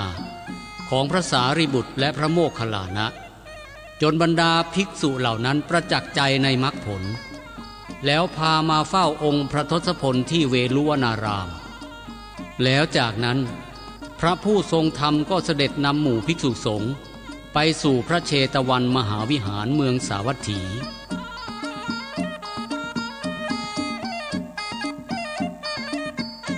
ฝ่ายโกกาลิกะภิกขุผู้เป็นศิษย์เก่าแก่ของพระเทวทัตมาเก่าก่อนเมื่อเหตุการณ์เป็นเช่นนั้นก็ให้บังเกิดความโกรธพระเทวทัตเป็นอย่างมากได้รีบเข้าไปหาแล้วกล่าวว่าท่านจงลุกขึ้นมาเดี๋ยวนี้บัดนี้ท่านรู้ไหมว่าพระสารีบุตรและพระโมคคัลลานะได้พาภิกษุของเรากลับไปเกือบหมดแล้วเหลืออยู่เพียงไม่กี่รูปเราเองเคยบอกเตือนท่านแล้วว่าจะได้ไปคบหาวิสาสะกับพระโมคคัลลานะและพระสารีบุตรโดยว่าสองท่านนี้มีใจบาปหยาบช้าลามกล้วนแต่แผ่ปกไปด้วยอวิชชาอกุศลเค ยพูดเคยบอกมาหลายหนท่านก็ไม่สนเชื่อคำเรามันน่าเจ็บใจนักพอกล่าวจบพระโกกาลิกะผู้ซึ่งกำลังมีความโกรธก็กระโดดเอาเท้ากระทุ้งยอดอกของพระเทวทัตเต็มแรงจนล้มลงไปทั้งยืน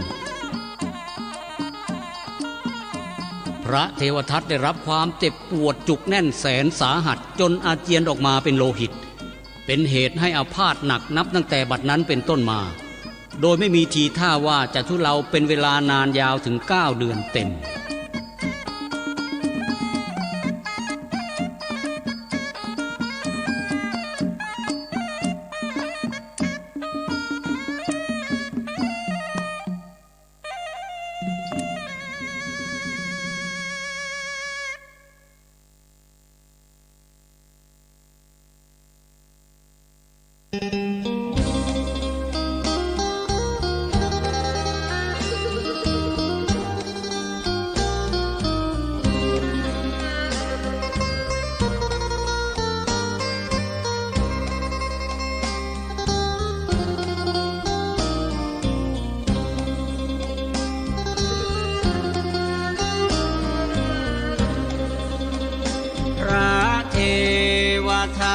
แน่ใจสังขารร่างกายคงอยู่ไปไม่นานคงสิ้นดับสูญชีวันคิดได้ไว้วันให้วันไว้ใจสะท้อนนึกถึงบาปกรรมที่ทำไว้ก่อนกับพระจินวรอยากจะไถ่ถอนกรรมที่ทำไว้ไหว้วานสิทธิ์ทั้งหลายที่ยังเหลืออยู่หามไปไหว้กราบพระสัพพัญญูองค์พระผู้มีพระภาคเจ้านั้นสิทธิ์ทั้งหลายพากันพูดว่าอาจารย์ผูกเวรกรรมไว้กับพระมุนีให้เราพาไปหาพระมุนีพระภาคเจ้านี้เรามีกล้าพระเทวทัตอ่อนวอนหลายคราเราผูกเวรมากับพระพุทธเจ้าแต่พระองค์ทรงเมตตาต่อเราเทียบเท่าราหุลนั้นหนอพอกัน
นี้ช่วยชุบชีวัน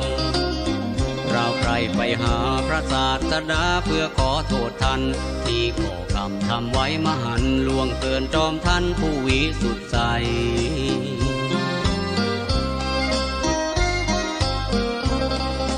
สิทธิ์เกิดความสงสาร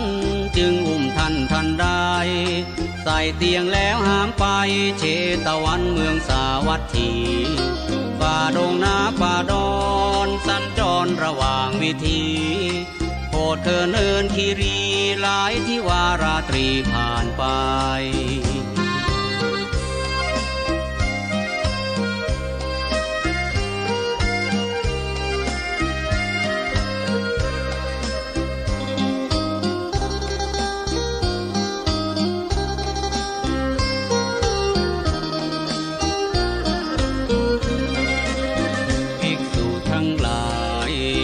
พ พระเชตวันทราบเทวทัตนั้น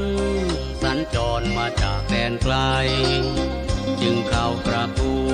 ลพระผู้ทรงชัยให้ทราบถึงความเป็นไปพระเทวทัตที่มา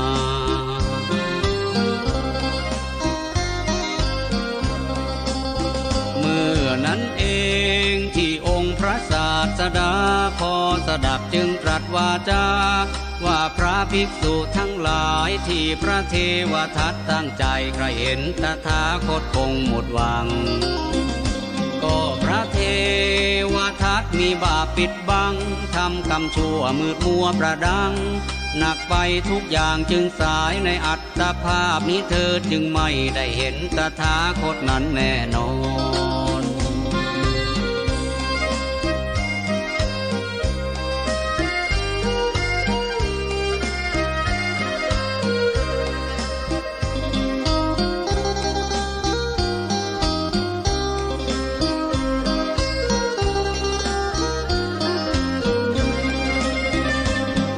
พระเทวทัตลัดมุ่งสัญจรเพื่อเข้าหาพระชินวรหมายถอนโทษทันบั้นปลายหมู่ภิกษุสงฆ์กราบทูลพระผู้ทรงชัยให้ได้ทราบทุกระยะไปไม่นานท่านคงมาถึง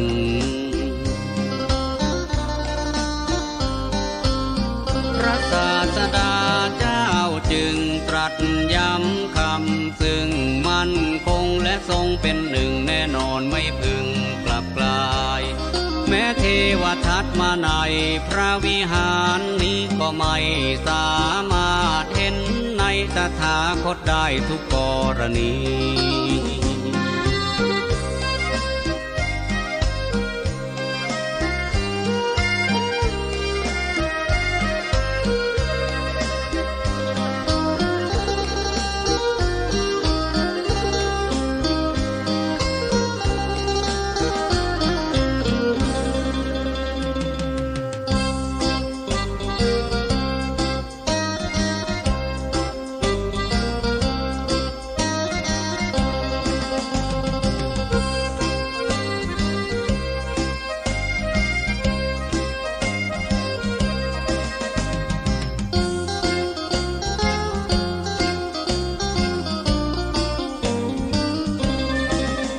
เทวทัตได้สิทธิ์รีดจรลีจนถึงสะโบกกรณีใกล้เขตวิหารเชตวันพักอยู่ตรงนั้นชั่วคราวเห็นน้ำพรางพราวเย็นใสจึงได้พากันแล้วลงอาบน้ำสำราญเทวทัตนั้นนั่งรอให้สิทธิ์อาบน้ำแล้วก็ค่อยออกเดินทางต่อไปเพราะเหลือนิดเดียวไม่ไกลก็จะได้ใกล้พระพุทธองค์ทันใดนั้นใจประสงค์จะลงยืนเหยียดกายาจึงพายายามห้อยเท้าลงมาสู่พื้นพระสุธาเปลี่ยนอิริยาบถตนทันใดพระสุธาก็แยกยุบในบันดลสูบเทวทัตลงจนลึกลงเหลือเพียงแค่คอ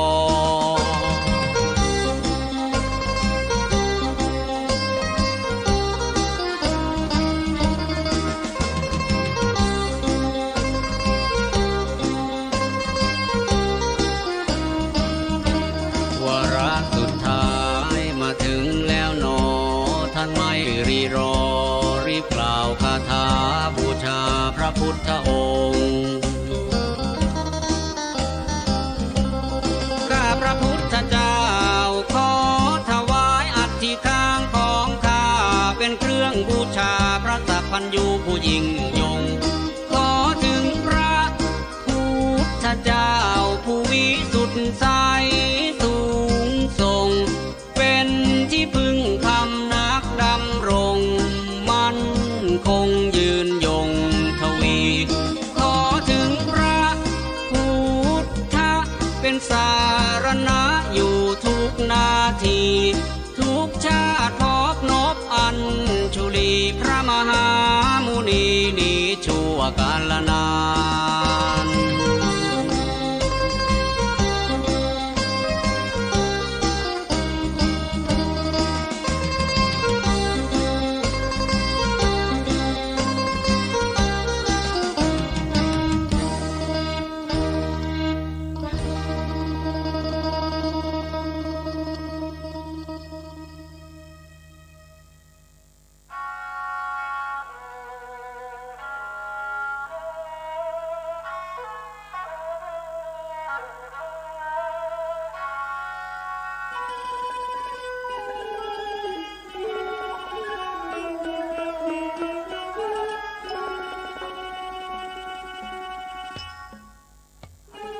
พอคางแตะถึงพื้นดินพระเทวทัตก็รวบรวมสติกล่าวคาถาบูชาพระสัมมาสัมพุทธเจ้าโดยขอถวายกระดูกคางของตนต่างเครื่องสักการะว่าข้าพระพุทธเจ้าขอถวายอัฐิคางนี้น้อมบูชาแด่พระสัพพัญญูผู้เป็นอัครบรมครูอันยิ่งใหญ่ของมนุษย์และเทวดาทั้งปวงพระองค์ทรงเมตตาฝึกสอนนรชาติทั้งหลายให้หายพยศอันหยาบช้าดุจนายสารถีฝึกทรมานม้าพยศให้เชื่องเป็นอันดีข้าพระพุทธเจ้าดีขอถึงซึ่งพระพุทธองค์ผู้ทรงสตะบุญยลักษณะและสมันตจักสุญาณเป็นที่พึ่งพำนักณกาลบัดนี้เมื่อสิ้นคำกล่าวเพียงเท่านี้ร่างของพระเทวทัตก็ค่อยๆจมดับลับหายไปในแผ่นปฐพีอย่างไม่มีอะไรมาหยุดยั้งไว้ได้ไปบังเกิดอยู่ในมหานรกอเวจีอันไร้สุขแต่มากมีมหันตทุกข์รุกทรมานด้วยผลแห่งการทำอนันตริยกรรมทำร้ายพระพุทธองค์ทำสงฆ์ให้แตกแยก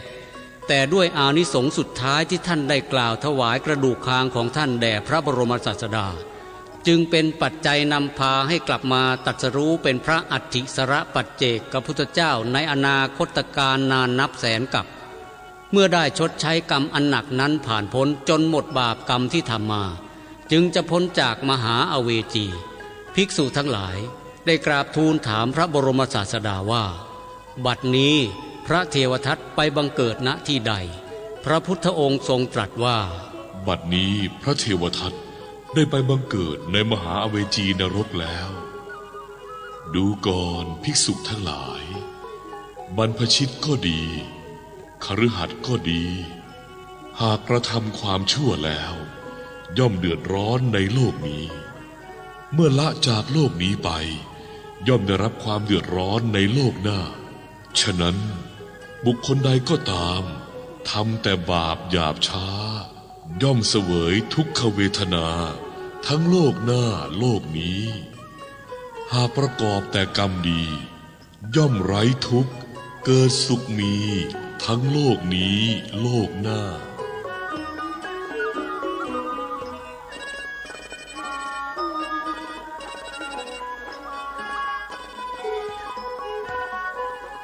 เมื่อจบพระธรรมเทศนาบรรดาเหล่าภิกษุสงฆ์ทั้งหลายได้บรรลุมรรคผลต่างๆมีพระโสดาเป็นต้นและพระธรรมเทศนานั้นก็พลันบังเกิดประกอบเป็นประโยชน์แก่มหาชนทั่วไปทั้งหลายทั้งปวงให้จำไว้ว่าอย่าได้ก้าวล่วงสร้างกรรมชั่วใส่ตัวเลย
พระเทวทัตถูกธรณีสูบน้ำรู้ไปทุกบ้านทั่วกันฉับไว้คนกล่าวขานไปทั่วธานินพระเจ้าอาชาติศัตรูก็คงรู้สิ้นทรงทุกข์ดังแบกแผ่นดินไว้บนบ่าคนเดียวนับวันยิ่งขันเกลียวเกี่ยวหาทายมองหนใดให้ร้อนรน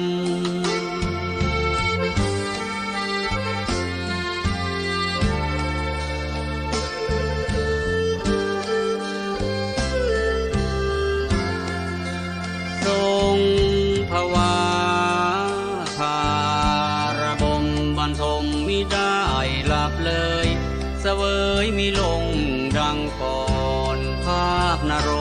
หลอกหลอนให้ร้อนกระมนจึงเรียกประชุมอำมาตย์ใหญ่น้อยทุกคนหาทางลดหย่อนผ่อนปรนทุกข์ล้นท่วมทับอาทายให้พอได้คลายลงบ้างใครเห็นทางช่วยบอกที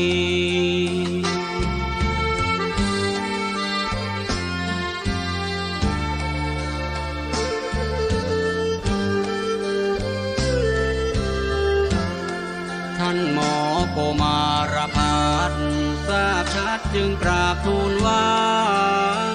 สมควรไปเฝ้าองค์พระศาสดาเถิดนาขณะนี้เสด็จมาไม่ห่างธานีประทับอยู่ในสวนมะม่วงหม่อมฉันนี้พระทรงเห็นด้วยทันทีเสด็จไปที่แห่งนั้นเฝ้าพระโพธิญาณท่านใด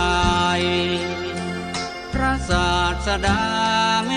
ตตาต่อพระผัวนาย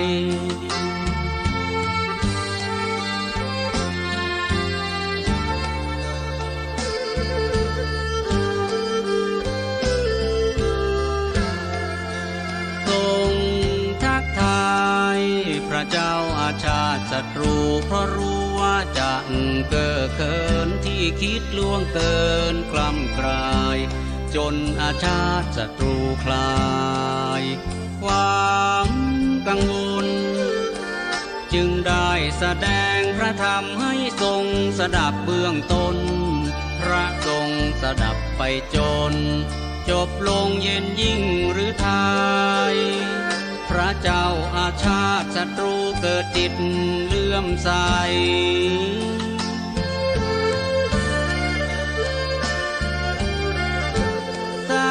ซึ้งตรึงหรือไทยพอถึงพระรัตนตรัย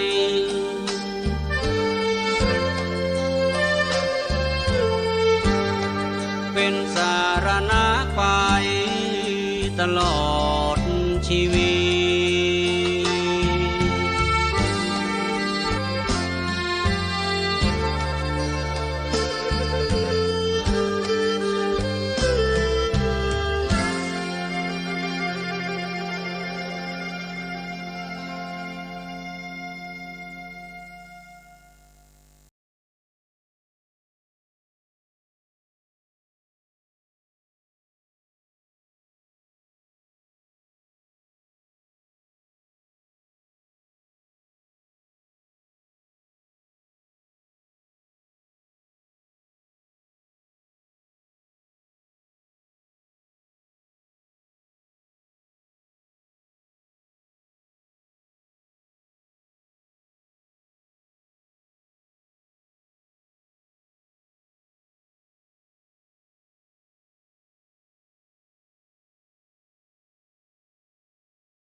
ได้เสด็จลงมาอุบัติในคันของพระนางกาญจนาเทวีพระอัครมเหสีของพระเจ้าอาชาติศัตรูเมื่อประสูติการแล้วได้รับพระนามว่าอาชิตราชกุมารครั้นทรงเจริญวัยได้เห็นพระราชบิดามีความศรัทธาเคารพเลื่อมใสในพระบรมศาสดาอย่างน่าพิศวงคราวหนึ่ง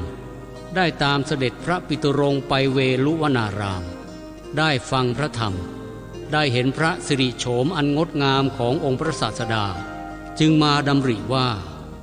พระพุทธานุภาพนี้ช่างเป็นสิ่งที่น่าอัศจรรย์ผู้ใดมิได้บำเพ็ญทานรักษาศีลกระทำดีบำเพ็ญกุศลบารมีต่างๆย่อมไม่ประสบพบทางไปสู่การตรัสรู้ เป็นพระสัพพัญญุตญาณได้สมควรที่เราจะได้ตัดบ่วงห่วงคฤหัสถ์ราชสมบัติและปวงญาติทั้งหลายออกไปบรรพชาในพุทธศาสนานี้เมื่อดำริทบทวนถี่ถ้วนทุกประการแล้วจึงเข้าไปกราบทูลขอพระราชานุญาตจากพระราชบิดาฝ่ายพระปิตุรงค์ก็มิทรงขัดในพระศรัทธาจึงได้บรรพชาสมดังพระประสงค์ตั้งจิตดำรงสูงสุดเพื่อพุทธโพธิญาณคราวหนึ่งพระบรมศาสดาจารย์ประทับอยู่ที่นิโครธารามวิหารได้ทรงกระทำพระอาการแย้มพระโอษฐ์พระรัศมีอันไพโรจน์ก็ออกจากพระเขี้ยวแก้วทั้งสี่พระอานนท์พุทธอุปถากแห่งองค์พระชินสีก็กราบทูลถามทันทีถึงเหตุแห่งอาการแย้มนั้นพระพุทธองค์ทรงตรัสว่าดูก่อนอานนท์อาชิตะภิกษุผู้บวชใหม่นี้นานไปในอนาคตการจะได้ตรัสรู้เป็นพระสัมมาสัมโพธิญาณทรงพระนามว่าพระศรีอริยเมตไตรในมหาภัตตกัปนี้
เมื่อพระพุทธองค์ทรงประทับอยู่ณกูดาคารศาลาป่ามหาวันไม่ไกลเขตขันธ์เมืองเวสาลีเพื่ออานุเคราะห์เวไนยสัตว์มากมีพรรษาที่5นั้นพอดีพระอรหันต์มีอีก500 องค์พระเจ้าสุโธทนังพุทธบิดรประชวนพระโรคแทรกซ้อนหนักเกินไถ่ถอนบรรเทาได้ลงปวดในพระเศียรเวียนทั่ววรกายพระองค์หมอช่วยกันอภิบาลจันลงพระโรคยังคงมีทรงบรรเทา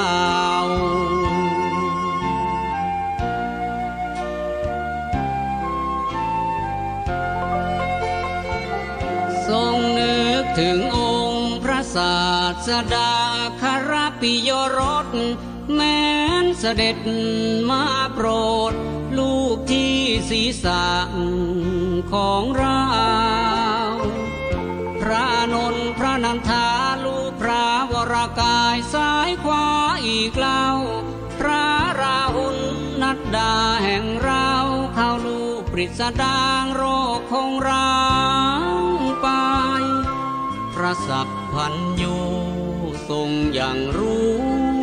โดยพระญาณตรัสให้พระอานนท์เจ้านั้นบอกสงฆ์ทั่วกันทราบโดยทันใดแล้วเหาะนำหมู่สงฆ์มุ่งตรงกบิลพาสกรุงไกรเสด็จถึงยังเวียงวังข้างในประทับเหนือเสียนไกลผัวในพระพุทธบิดา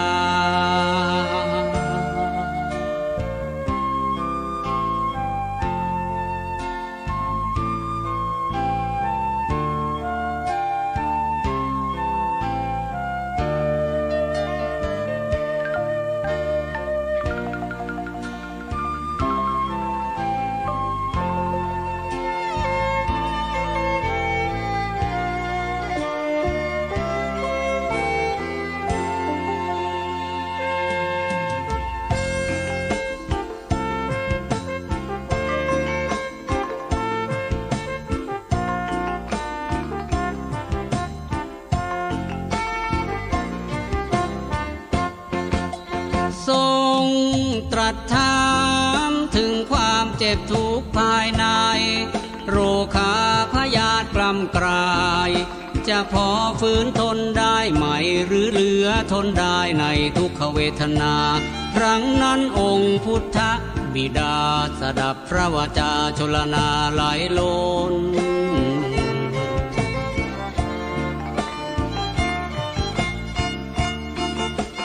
แล้วกราบทูลองค์พุทธชินสีห์ข้าพระพุทธเจ้ามีทุกขเวทนาเกินกว่าจะทนเกินที่จะฟื้นยืนตนผ่านพ้นมรณะภัยดังถูกกองไฟแผดเผาพระพุทธเจ้าตรัสว่ามหาบพิตรอย่าทรงวิตกจนจิตร้อนรุมสุมอยู่ไม่ว่า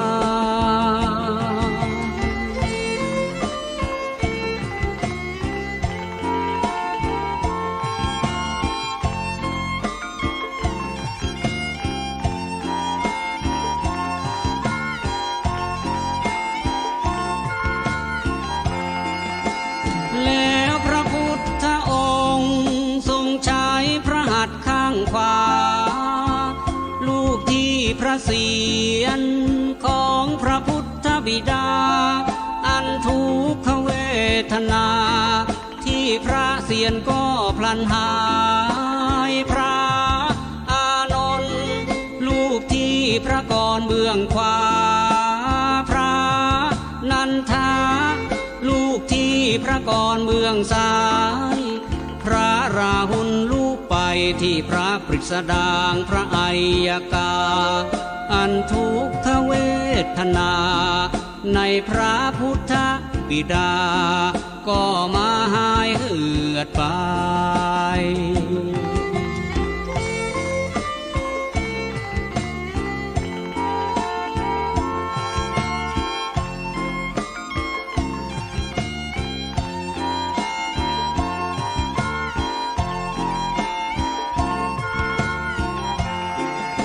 เสด็จลุกจากบรรทมแล้วกราบบังคมพระผู้ทรงชัยพระสัพพันยู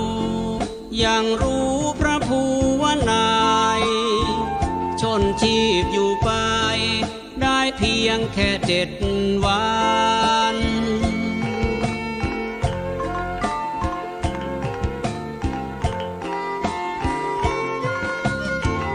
ทรงทราบนิสัย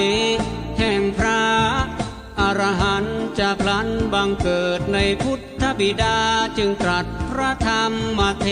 ศนาอานิจจตาธิปติสังยุตโดยมีหยุดยั้งทั้ง7 วันโปรดจอมองพระราชัน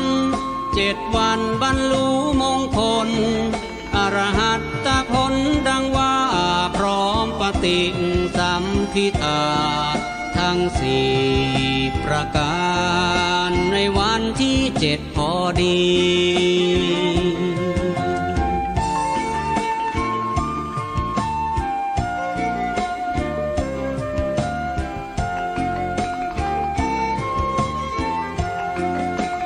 ลำดับนั้นพระเจ้าสุโธธนะรู้วาระว่าผลจากบ่วงโลกีอวิชชาตัณหาราคีไม่มีเศษเหลือเยื่อใยหาไทยทรงเห็นนิพพาน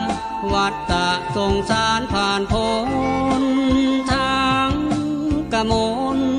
ล้วนสุขสิ้นทุกข์ทั้งหลายแต่ชีพยังยืนอยู่ได้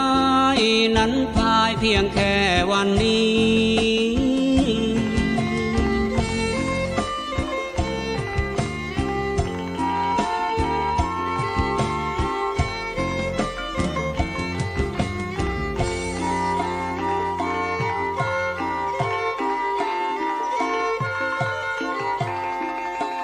จึงกราบลาองค์พระชินสีห์มหาสภามุนีเข้าสู่นิพพานสุดสายหากเคย งเกินด้วยกายวาจีใจทรงโปรดเมตตาอภัยให้ด้วยเถิดนาแล้วทรงเอนพระกายาลงหน้าพระแท่นบรรทมพระบดินทร์ก็สิ้นลมพระอัศสะปัสสาสะสู่แดนบรมเหนือชั้นสวรรค์และพรหมคืออ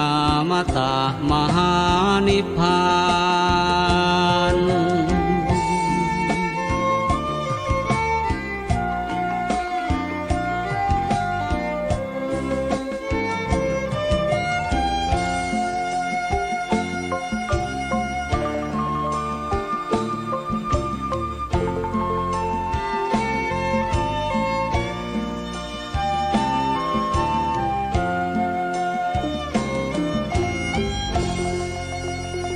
เมื่อพระภูมินทร์เจ้านั้นทรงสิ้นลมหน้าพระแท่นบรรทมเกิดเสียงระงมตรมเศร้ารำพันทั้งนางมหาประชาบดีนางพิมพาราชเทวีและเหล่านารีสนมนางนั้นทั้งสากยวงศ์ขติยะเผ่าพงล้วนจาบันโสกาดูลพิไรรำพันปริเทวนาการอึงโอน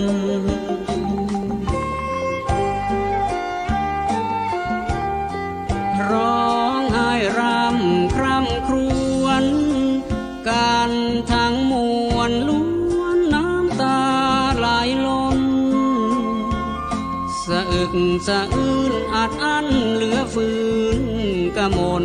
จนสมเด็จพระทศพลยกเหตุและผลตรัสเทศนา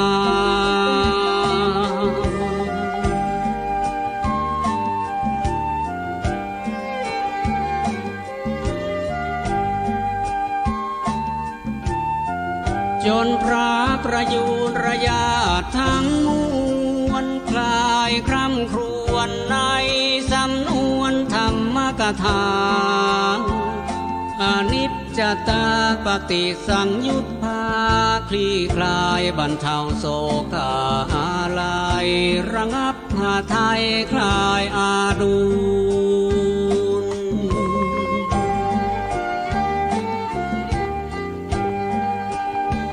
เมื่อนั้นองค์สมเด็จ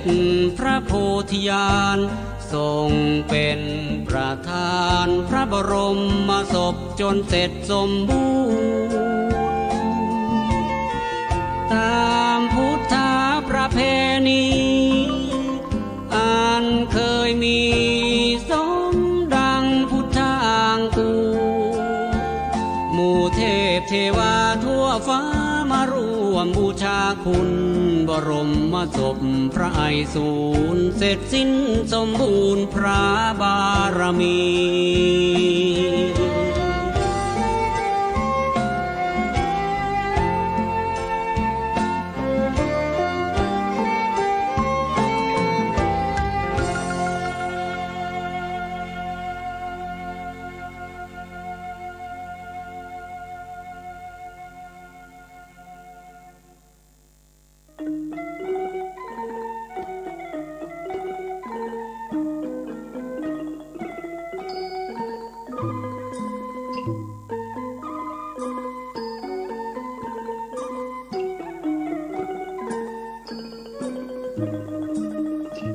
เมื่อทรงกระทำในกิจอันเกี่ยวกับพระบรมศพของพระพุทธบิดาเสร็จสิ้นลงครั้งนั้นพระพุทธองค์ยังทรงประทับอยู่ที่นิโครธารามใกล้กรุงกบิลพัสต์ฝ่ายพระนางมหาประชาบดีโคตมียามนั้นมีพระทัยมุ่งมั่นถึงพร้อมน้อมไปในการบรรพชาพระนางจึงได้เสด็จไปเฝ้าพระบรมศาสดาณนิโครธารามน้อมถวายนมัสการแล้วกราบทูลว่าข้าแต่พระบรมศาสดาจารย์อันว่าสตรีเพศนี้แม้นมีจิตยินดีศรัทธาปรารถนาจะบวชในพระพุทธศาสนา จะสามารถบวชได้หรือไม่ประการใดพระเจ้าค่ะ พระพุทธองค์ทรงตรัสขึ้นว่า ดูก่อนโคตมี ท่านจงอย่าได้มีใจยินดีในการบรรพชา อันมาตุคามนี้จะบวชในพระศาสนานั้นไม่เป็นการสมควรเลย พระนางพยายามกราบทูลอ้อนวอนขอองค์พระศาสดาถึง3 ครั้ง 3 หนแต่องค์พระทศพลก็ไม่ได้ทรงอนุญาตทำให้พระนางทรงโทมนัสยิ่งนักจนพระเนตรนองไปด้วยพระอสุชนก้มกราบทูลลาพระทศพลเสด็จคืนสู่พระราชนิเวศด้วยความผิดหวัง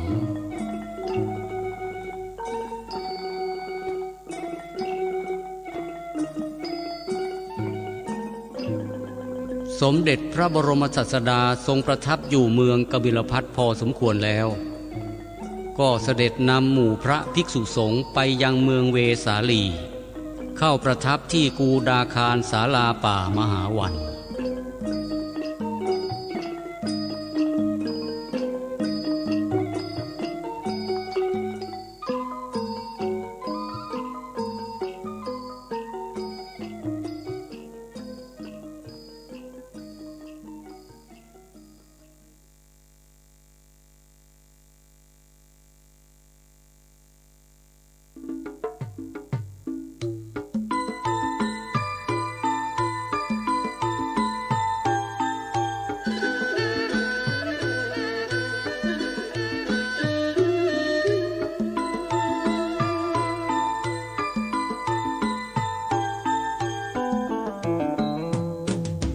พระนางมหาประชาบดีในกมลล้วนอีน้อมยินดีในบรรพชาจึงไม่ใฝ่ใจในสมบัติใดอันแสนมากมายในนักขรานางได้ปลงพระเกศานุ่งห่มผ้ากาสาวพัดครอง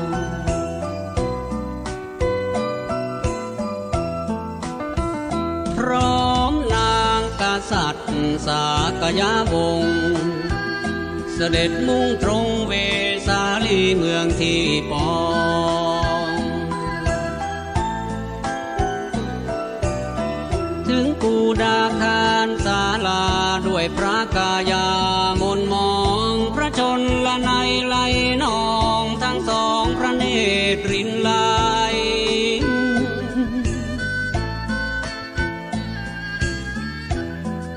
เสด็จไปยืนที่ซุ้มประตู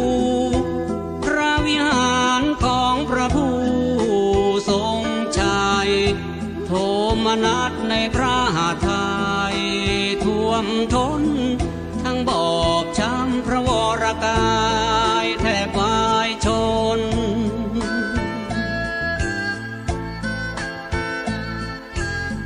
ท่านพระอานนท์เห็นเข้าจึงได้ไต่ถามครั้นฟังคำแล้วนำความเข้าเฝ้ากราบทูลพระศาสดา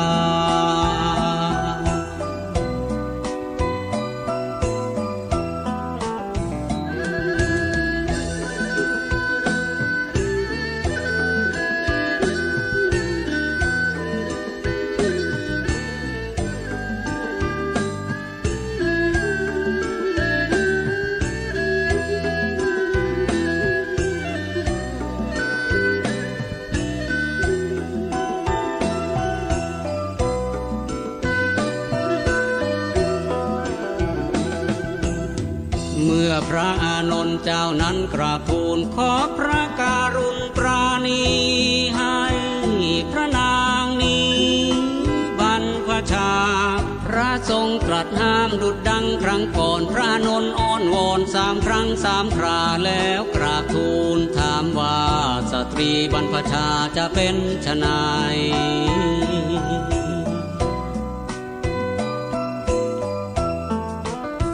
แล้วจะกระทำให้แจ้งพระโสดาพระสกิทาอนาคาอรหันต์ได้ไหม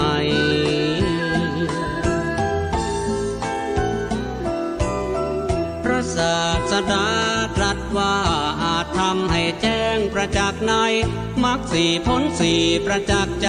เหมือนบุรุษทั่วไปมากมี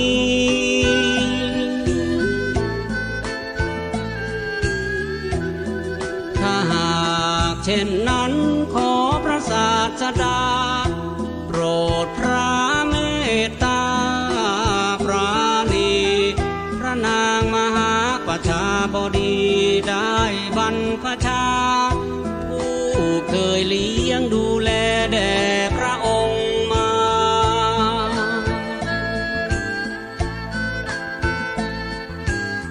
แต่ครั้งพระเยาว์จนเฒ่าเจริญวัยขอพระพุทธองค์ทรงได้ให้นางสมปรารถนา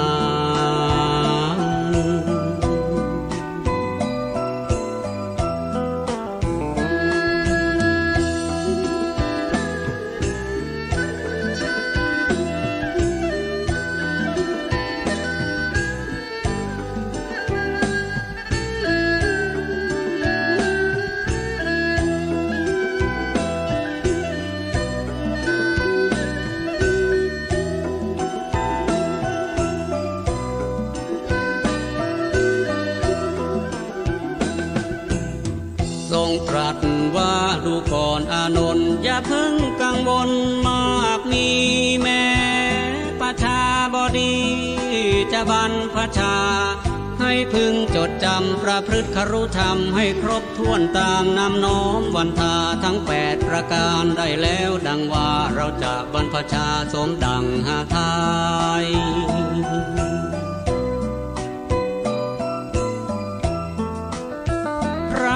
นนเรียนครุธรรมทั้ง8ประการจากพระโพธิญาณแล้วนำไปบอกเร็วไว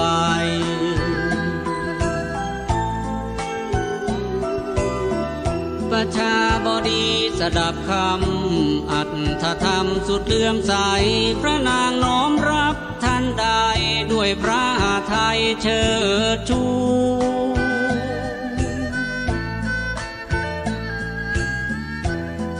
ท่านพระอานนท์จึงกลับเข้าไปทูลแด่พระพุทธอดุลบรมครูองค์พระสัพพันยูทราบอีกครั้งจึงโปรดประทานบรรพชาให้แก่พระนางพร้อมขัตติยากัญญา500 สะอาง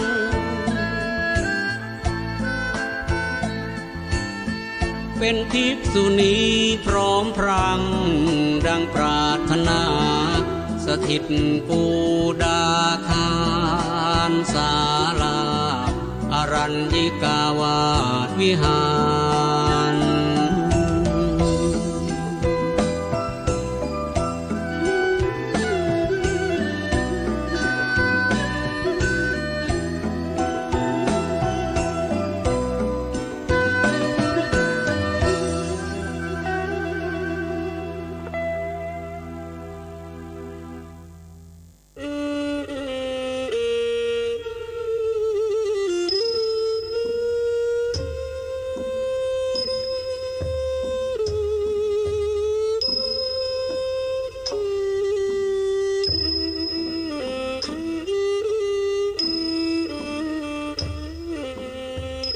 เมื่ออุปสมบทแล้วพระนางมหาประชาบดีได้ปฏิบัติธรรมจนสำเร็จเป็นพระอรหันต์มีนามปรากฏว่าพระมหาประชาบดีเถรีและได้รับการยกย่องจากพระบรมศาสดาเป็นเอตทัคคะคือเลิศกว่าภิกษุณีทั้งหลายฝ่ายรัตตัญญูคือผู้รู้ราตรีนาน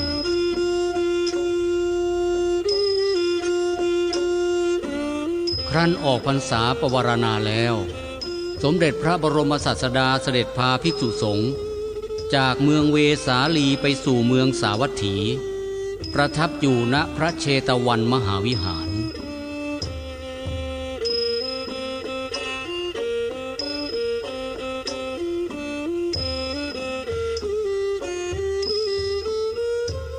ฝ่ายทางกรุงกบิลพัส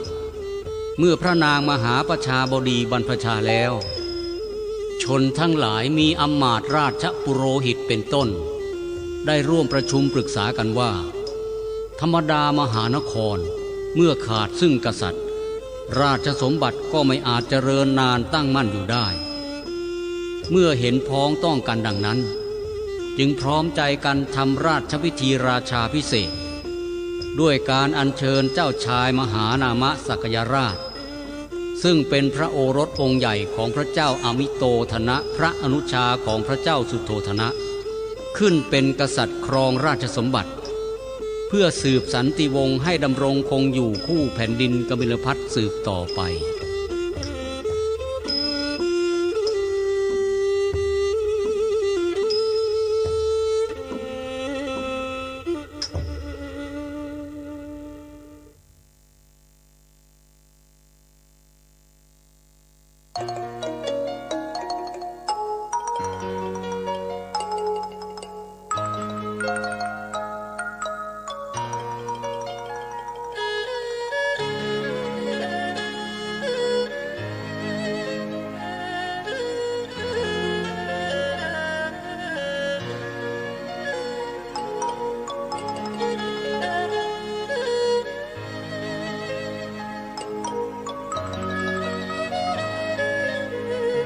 ฝ่ายพระนางพิมพาพระมารดาพระราหุลให้โศกาดูลหรือไทยแลเลี้ยวทางใดมิไหวเศร้าใครในมาบรรเทาให้ความซึมเศร้าผ่อนคลาย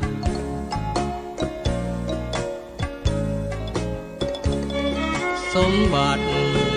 ได้ทั่วในโลกาก่อนเคยคิดหวังไว้ว่าคงได้เป็นของเราดังหวังครองบัลลังก์สุขใสผู้พระทัยพระพัสดาแต่แล้วไม่เที่ยงสักอย่างเป็นสัจจังอนิจจาด้วยองค์พระพัสดานั้นมาเห็นโทษทุกข์ใหญ่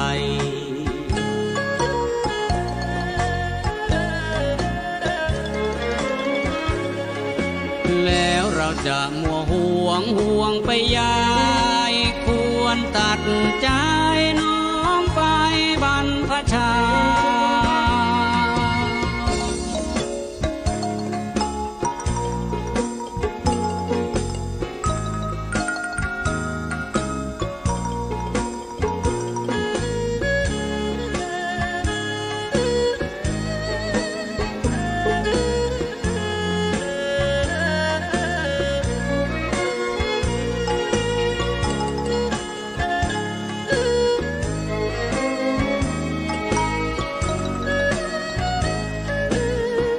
จึงนำสนม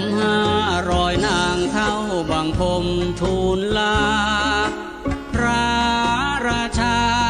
องค์ใหม่แล้วเสด็จลีลาไม่ช้าใหญ่เมืองสวัสดิ์ที่ไกลกบิลพัสพารา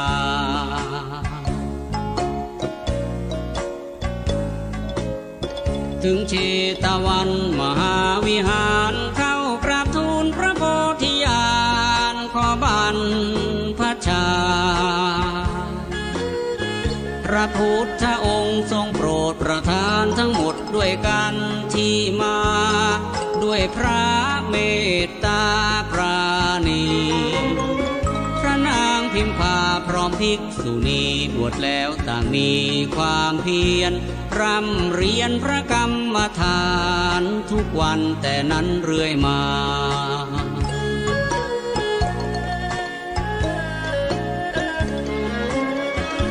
จนสำเร็จพระอรหันต์ทันตาในไม่ช้าสิ้นอาสวะทุลี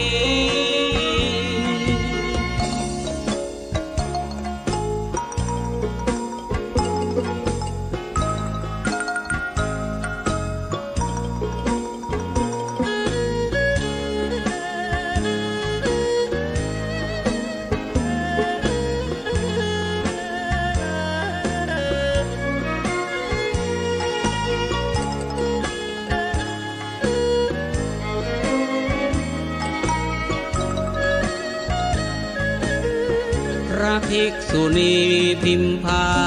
ต่อมาได้พระนามน้ำใหม่ปรากฏมีว่าพระพัฒนากัจจนาเทรีรอบรู้ดีมีความชำนาญในอภิญญา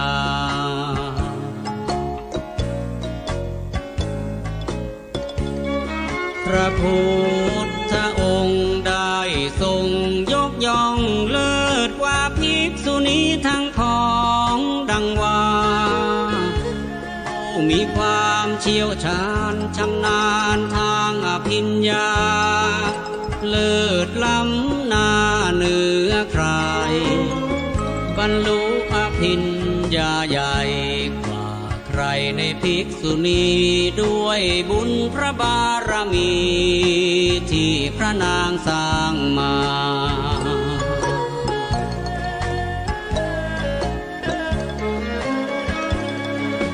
อันสมบัติใดในโลกานั้นไม่มีไหนมาเทียมได้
พระนางพิมพาบวชแล้วได้นามว่า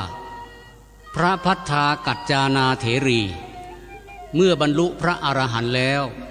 ได้เป็นผู้เชี่ยวชาญชำนาญในอภิญญาทั้งหลายเป็นอย่างยิ่งนั่งขัดสมาธิครั้งเดียวสามารถระลึกชาติได้ยาวไกลถึง1 อสงไขยแสนกับ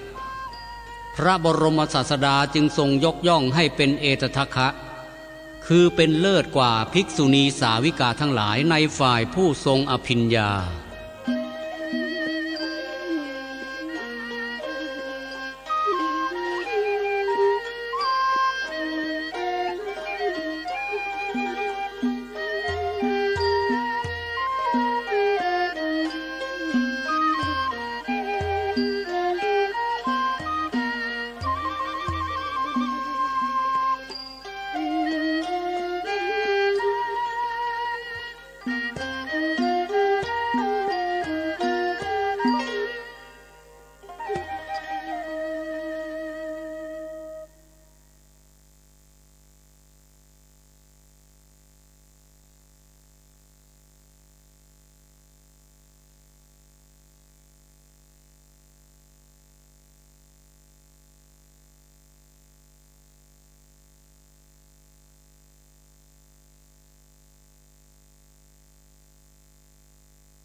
ำลังฟัง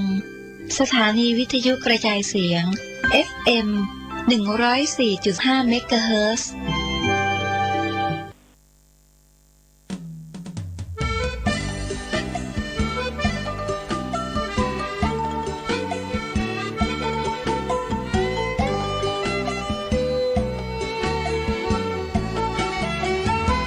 สมัยหนึ่งพระชินสีห์ประทับอยู่ที่เวฬุวัน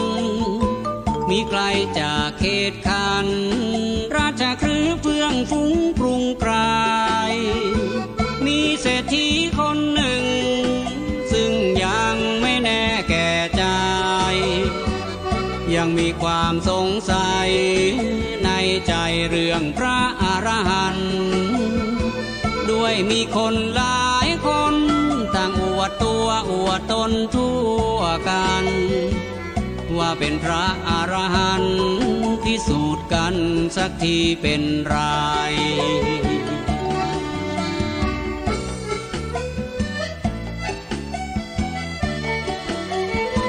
จึงให้ช่างจัดแจงไม้จันแดงทำเป็นบาททันใดแล้วแขวนไว้ที่ปลายไม้ไผ่สูงได้15 วาแล้วออกเที่ยวประกาศว่าถ้าใครสามารถเหาะมาเอาบาทได้นั่นแหละนะจะถือว่าเป็นพระอรหันต์เราจะยึดถือเป็นสรณะน้อมอภิวันพร้อมปัญญาลูกหลานไปเนิ่นนานจนชั่วชีวิต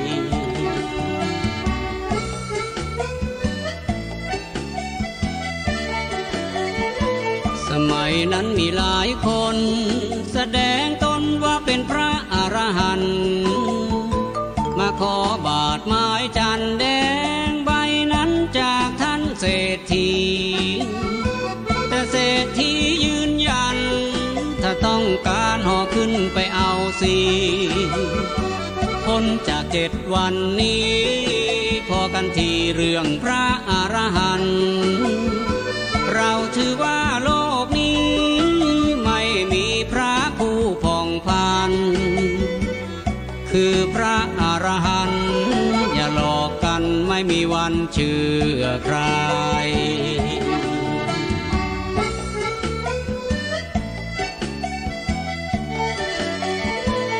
พระโมคคัลลานังกับพระปิณโทนพระราธวาชังพระสาวกพระพุทธจะมาบิณฑบาตในกรุงไกรยืนห่มจีว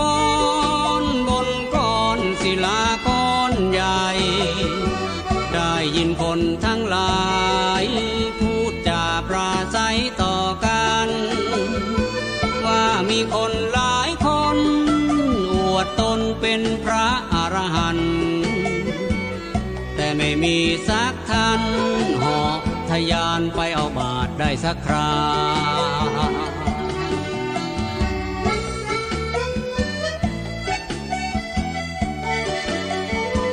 นี่ก็เข้า7 วันที่เศรษฐีนั้นเอาบาทแขวนไว้แต่ยังไม่มีใคร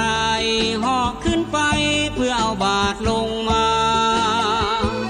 แน่แล้วเชียวนั้นพระอรหันต์ไม่มีในโลกาครบ7 วันตามเวลารอมาก็หมดความหมายพระโมคคัลลานะจึงบอกพระปิณโทนเร็วไวให้เหาะขึ้นไปเอาบาทไม้จันแดงลงมาให้คนทั้งภารารู้ว่าพระอรหันต์มีให้คนทั้งภารารู้ว่าพระอรหันต์มี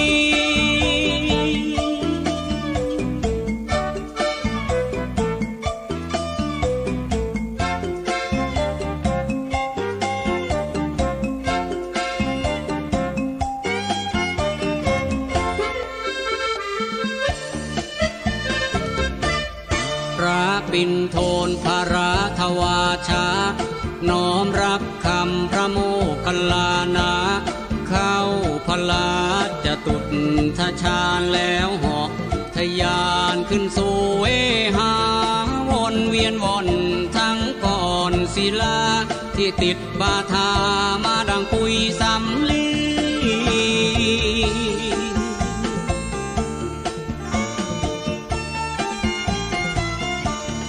ห่อรอบราชคฤห์แล้วมาอยู่เหนือหลังคาบ้านเศรษฐีผู้คนร้องลั่นอัศจรรย์ในฤทธิท่านเศรษฐีก็งันงกตกใจกลัวก้อนศิลานั้นจะหล่นตกใส่บ้านตนปนแหลกสลายก้มกราบกรานค้านคำไปขอนิมนต์ให้พระคุณเจ้าได้ห่อลงในเรือนชานพระปิ่นโทนพระราทวาชาจึงได้สละศิลาก้อนนั้นสลัดทิ้งให้ไปที่เดิมของมันท่านเหาะลงบ้านเศรษฐีท่านได้เศรษฐีนิมนต์ให้ท่านนั่งพลันแล้วอาบาตไม้จันแดงมาถวายพร้อมโภชนาประณีตมากมายใส่บาตรถวายน้อมใจอภิวาทครั้นพอเสร็จอนุโมทนาพระคุณเจ้าลากลับเวฬุวันวิหารฝ่ายชนทั้งหลายที่ไม่ได้ทันเห็นปาฏิหาริย์พากันตามไปนิมนต์ต่อขอให้ท่านกระทำปาฏิหาริย์ให้ชมรอบใหม่ท่านก็กระทำให้ชมสมใจเสียงชนทั้งหลายดังไปอึงต่างตรงเสียงสำเนียงไม่สิ้นจนกระทั่งได้ยินไปถึงพระศาสดาอย่างอึ้งคนึงพระพุทธจึงเอ่ยสำเนียงนั้นเสียงอะไร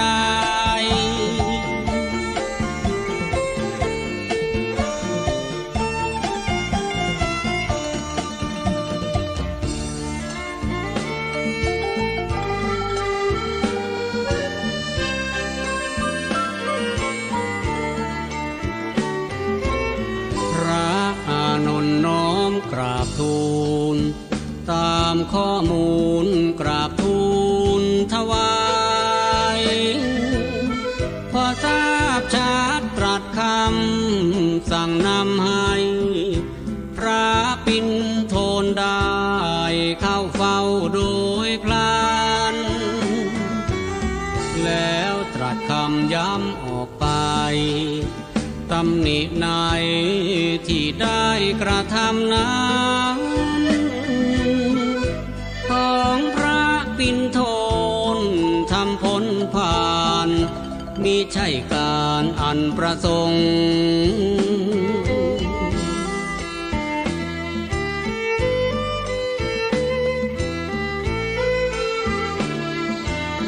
ทรงตรัสให้เปลี่ยนแปลงบาทไม้จันแดงบทเป็นผุยพงเป็นยาหยอดตาหมู่ทรงมิให้คงบาทนั้นดำรงอยู่แล้วพระสัพพันยูพระบรมครูก็ว่ากล่าวสั่งการ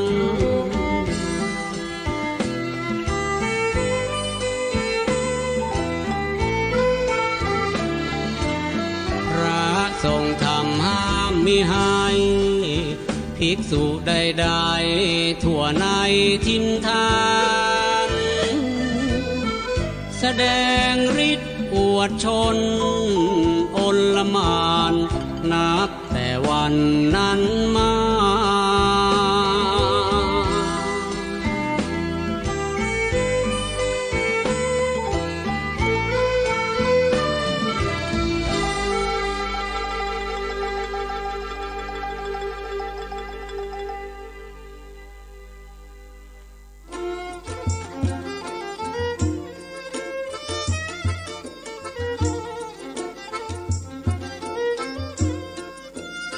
ตามประวัติย่อๆของท่านพระปิณโทนภารทวาชะเถระนั้นท่านเป็นบุตรของพราหมณ์มหาศาลตระกูลภารทวาชะผู้เป็นปุโรหิตของพระเจ้าอุเทนเมืองโกสัมพีเดิมชื่อว่าภารทวาชะมานพได้ศึกษาจนเชี่ยวชาญในไตรเพศคือคัมภีร์อันถือว่าศักดิ์สิทธิ์ของลัทธิพราหมณ์ต่อมาได้ย้ายถิ่นฐานมาอยู่เมืองราชคฤห์มีโอกาสได้เห็นและได้ฟังพระธรรมเทศนาจากพระบรมศาสดาจึงเกิดศรัทธาเลื่อมใสกราบทูลขอบรรพชาอุปสมบทหลังจากนั้นท่านก็มันบำเพ็ญเพียรภาวนาเจริญวิปัสสนากรรมฐานจนสำเร็จเป็นพระอรหันต์เป็นผู้สมบูรณ์ด้วยอินทรีย์ทั้งสามคือสตินทรีย์สมาธินทรีย์และปัญญินทรีย์เป็นผู้สามารถแสดงฤทธิ์ได้น่าอัศจรรย์มากฝ่ายพุทธสาวกด้วยกันแล้วเรื่องแสดงอิทธิฤทธิ์ท่านเป็นรองก็เฉพาะพระโมคคัลลานะเท่านั้นและท่านยังได้รับการยกย่องจากพระบรมศาสดาให้เป็นเอตทัคคะคือเป็นเลิศในทางบรรลือสีหนาถท่านแสดงฤทธิ์เหาะขึ้นไปเอาบาตรและแสดงปาฏิหาริย์ให้ฝูงชนได้ชมตามที่เขานิมนต์นั้นเป็นสาเหตุให้พระบรมศาสดาบัญญัติสิกขาบทห้ามพระสาวกทั้งหลายกระทำปาฏิหาริย์ตั้งแต่วันนั้นทำให้ฝ่ายเดรัจฉีพากันดีใจเพราะจะได้ไม่มีคู่แข่งอีกต่อไป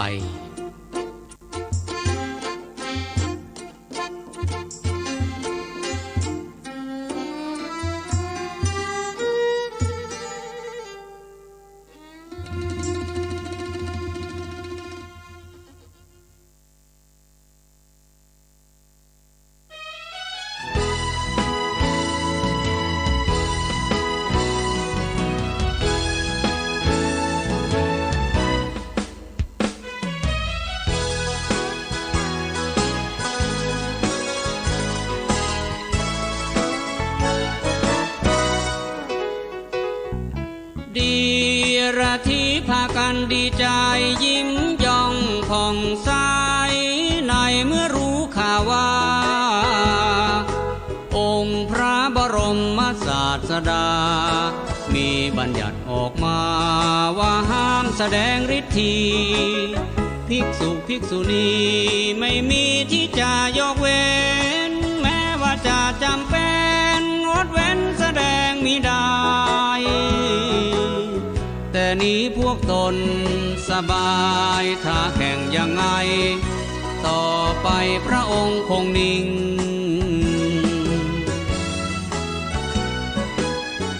คราวนี้เราขอท้าประกาศทุกโอกาสเอาจริงแข่งปาฏิหาริย์กับพระโคดมทุกสิ่ง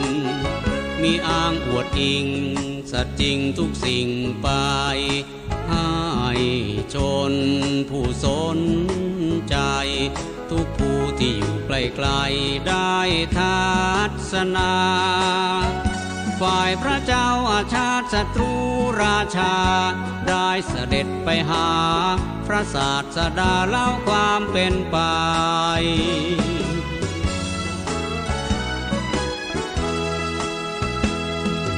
แล้วกราบทูลถามที่ทรงตรัสห้ามภิกษุกระทำปาฏิหาริย์เดี๋ยวนี้เดียรถีเหล่านั้นหวังทำปาฏิหาริย์แข่งขันกับพระทรงชัยเที่ยวประกาศทั่วไปทั้งนอกในภารจะขอประลองฤทธากับพระชินสี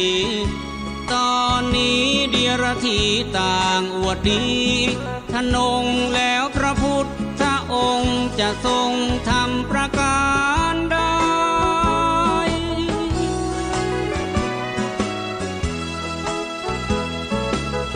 ลำดับนั้นพระพุทธพระจึงได้ตรัสไป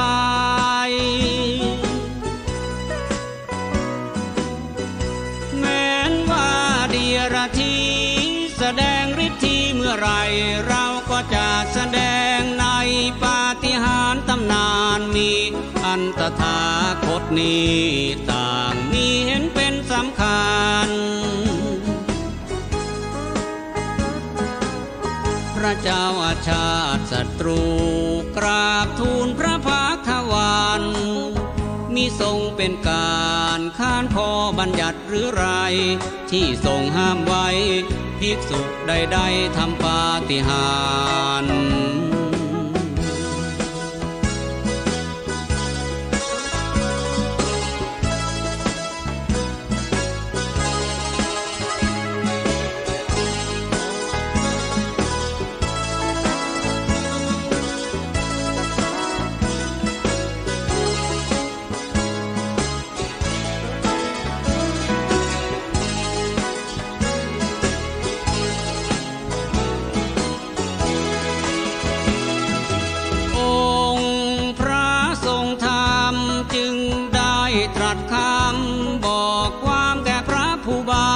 ที่เราตรัสห้ามปาฏิหาริย์จะพอสงฆ์ทั่วกันหากเราทำนั้นมีห้ามไว้ดังพระผัวในปลูกไม้ผลในอุทยานห้ามผู้ใดรุกรานเก็บกินไปใครฝืนขืนทำเมื่อใดต้องราชภัยให้ยำเกรงถ้าพระองค์เสวยเองแล้วโทษจะมีที่ตรงไหน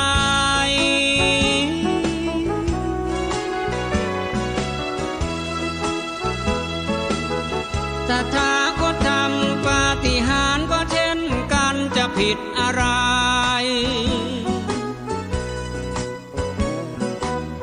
แต่นี้ไปอีก4 เดื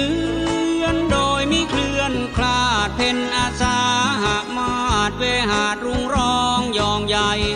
กลางเดือน8 นาทีสาวัตถีแดนไกล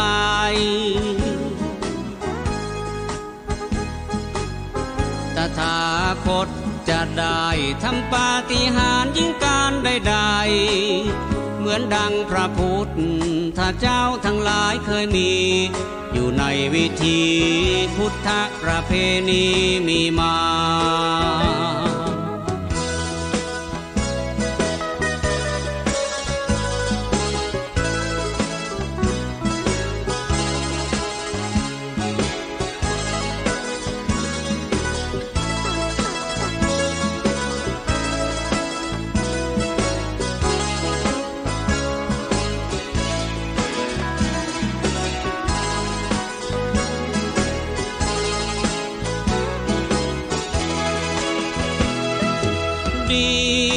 ที่ได้ข่าวแล้วไปบอกชนทั้งหลายให้ได้รับรู้ว่าองค์พระโคดมจะนีหน้าไปสาวัตถีพาราพวกเรามิรอช้าได้จะติดตามทุกยามมิห่างหายแม้ไกลสักแค่ไหนขอตามไปทุกยานหวังประชันปาฏิหาริย์เพื่อจะแข่งขันใครกันจะเหนือเราได้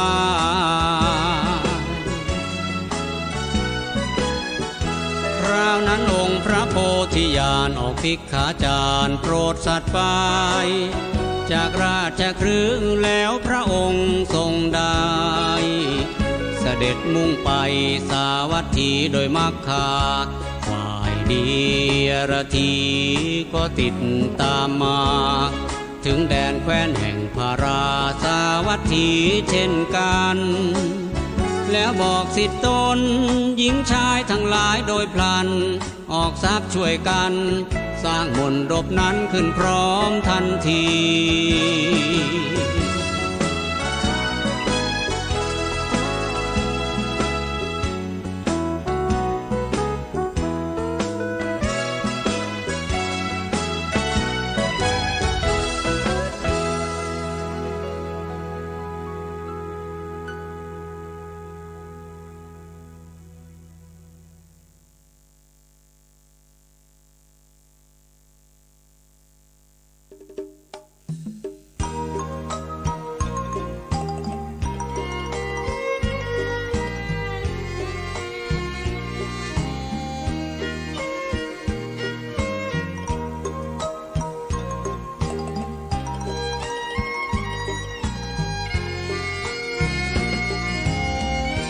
เจ้าประเสนที่โกศลราชทราบพระบรมศาสเสด็จมาสาวัตถี จึงเข้าเฝ้าพระผู้มีพระภาคเจ้านี้โดยไม่ช้านานณเชตวันวิหารทูลข่าวสารทันใดว่าดีรธีได้สร้างมนดบเหมือนดังจะทารกสร้างมนดบครบครันเตรียมไว้ข้าพระพุทธองค์ประสงค์ขอสร้างดังหมายมนดบถวายในพระทศพลณเชตวันมณฑลเป็นมงคลทุกการสมัย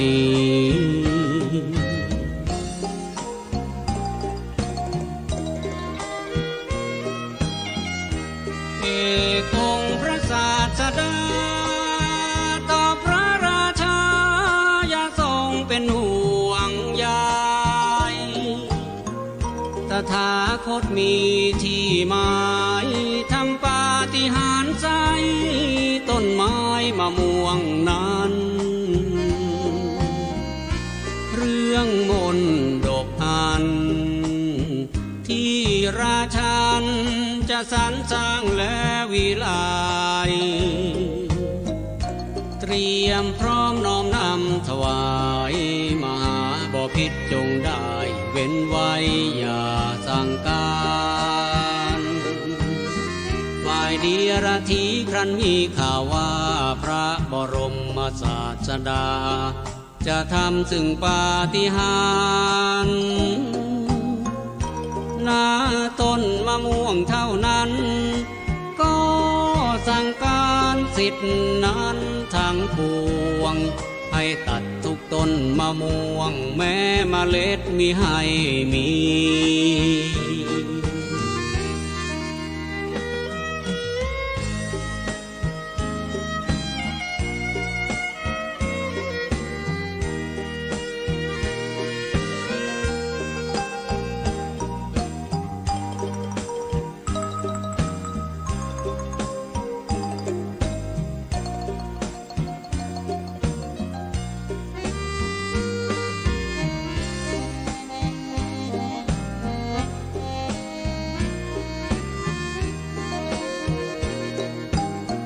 เพ็ญกลางเดือน8ที่ว่าฟ้าผ่องรุ่งแจ้งแสงทองสาดส่องรังสีองค์พระพุทธมหามุนีเสด็จออกบิณฑบาตมุ่งสู่ธานี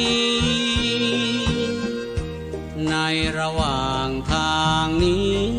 ก็มีบุรุษนามว่าคันทะถือมะม่วงสุกมาเกิดศรัทธาน้อมเข้าถวาย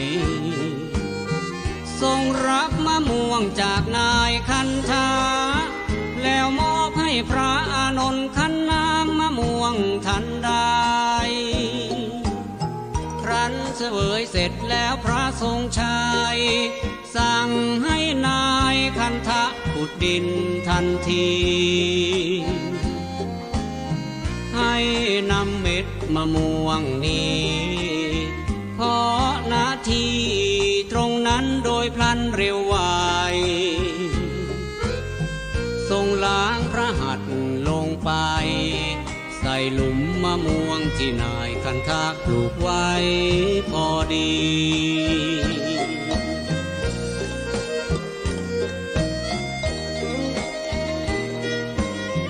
มะม่วงงอกในทันใดเลยนั้นต้นสูงโตใหญ่ตระหง่านแผ่กิ่งก้านช่อผลมากมีทั้งดิบและสุกลูกโตรสดีร่วงหล่นธรณีข่าวนี้ดังไปกระชอนคนทั่วพระนครต่างจรมาชิมชมสมบูรณ์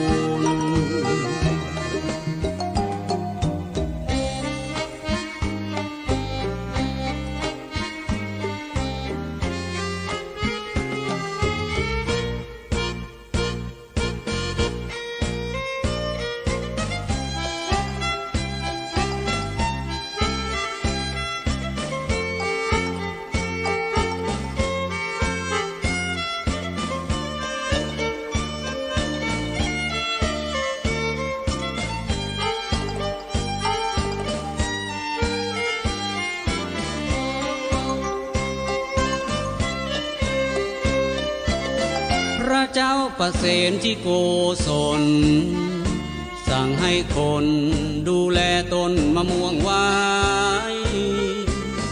มิให้ใครมาทำอันตรายเข้าทำลายมะม่วงให้สิ้นสูญฝ่ายชนทั้งหลายหลั่งไหลมาเพิ่มพูนจนเครียดกินเหล้าเครียดกินเหล้าก็เลยยิ่งก็เลิกสิเหล้าอ่ะเลิกเหล้า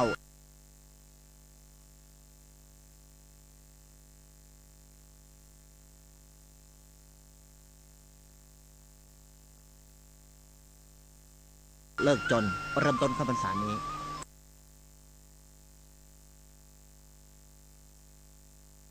ปิติขึ้นสู่วิปัสสนาบรรลุเป็นพระอรหันต์ดูสิโยมจากการวางจิตไม่ลงตัว ไม่รู้วิธีการอุบายที่จะวางตัวใจเขาเลยวางไม่เป็นวางไม่ลงปลงไม่ตกใจเขาจึงเป็นทุกข์มีปัญหากับลูกมีปัญหากับแฟนบางคนนี่มีปัญหากับการงานเมื่อมีปัญหาใจเขาจึงมีความทุกข์คนที่มีความทุกข์มากเนี่ยเพราะเข้าไปยึดมากถ้าคนไม่มีความทุกข์แสดงว่าการเข้าไปยึดไปถือสิ่งนั้นมันน้อยลงคนที่มีความทุกข์คือคนที่เกิดจากการสูญเสียความไม่สมหวังบางทีเราหวังคาดอะไรเกินไปเนี่ยถ้าสิ่งนั้นมันไม่สมอย่างที่ใจเราคาดคะเนเอาไว้เนี่ยใจของเราก็จะมีความทุกข์ความทุกข์ในที่นี้คือความทุกข์เพราะการไม่สมหวังดังที่เราตั้งใจไว้ได้ลูกมันก็ไม่เป็นดั่งใจเราใช่ไหมได้แฟนก็ไม่เป็นดั่งใจเราทำงานก็ไม่ถูกใจเราเห็นไหมโยมสมหวังไม่สมหวังนี่ที่มาของกองทุกข์เพราะเราหวังความผิดหวังนั้นมันจะตามมาความสุขความทุกข์มันอยู่ที่ตรงไหนความสุขความทุกข์มันอยู่ที่ตัวอุปาทานไม่ใช่ว่าเราต้องได้เราต้องมีมันจึงจะมีสุขเราไม่ได้เราไม่มีจึงมีทุกข์ไม่ใช่อยู่ตรงนั้นความสุขความทุกข์บัณฑิตท่านกล่าวว่าอยู่ที่อุปาทานสุขสำราญอยู่ที่การละวางถ้าเราละได้วางได้นิยมใจเป็นสุขคนที่ใจเป็นสุขไม่ใช่ว่าเราต้องมีจึงจะไม่มีทุกข์ไม่ใช่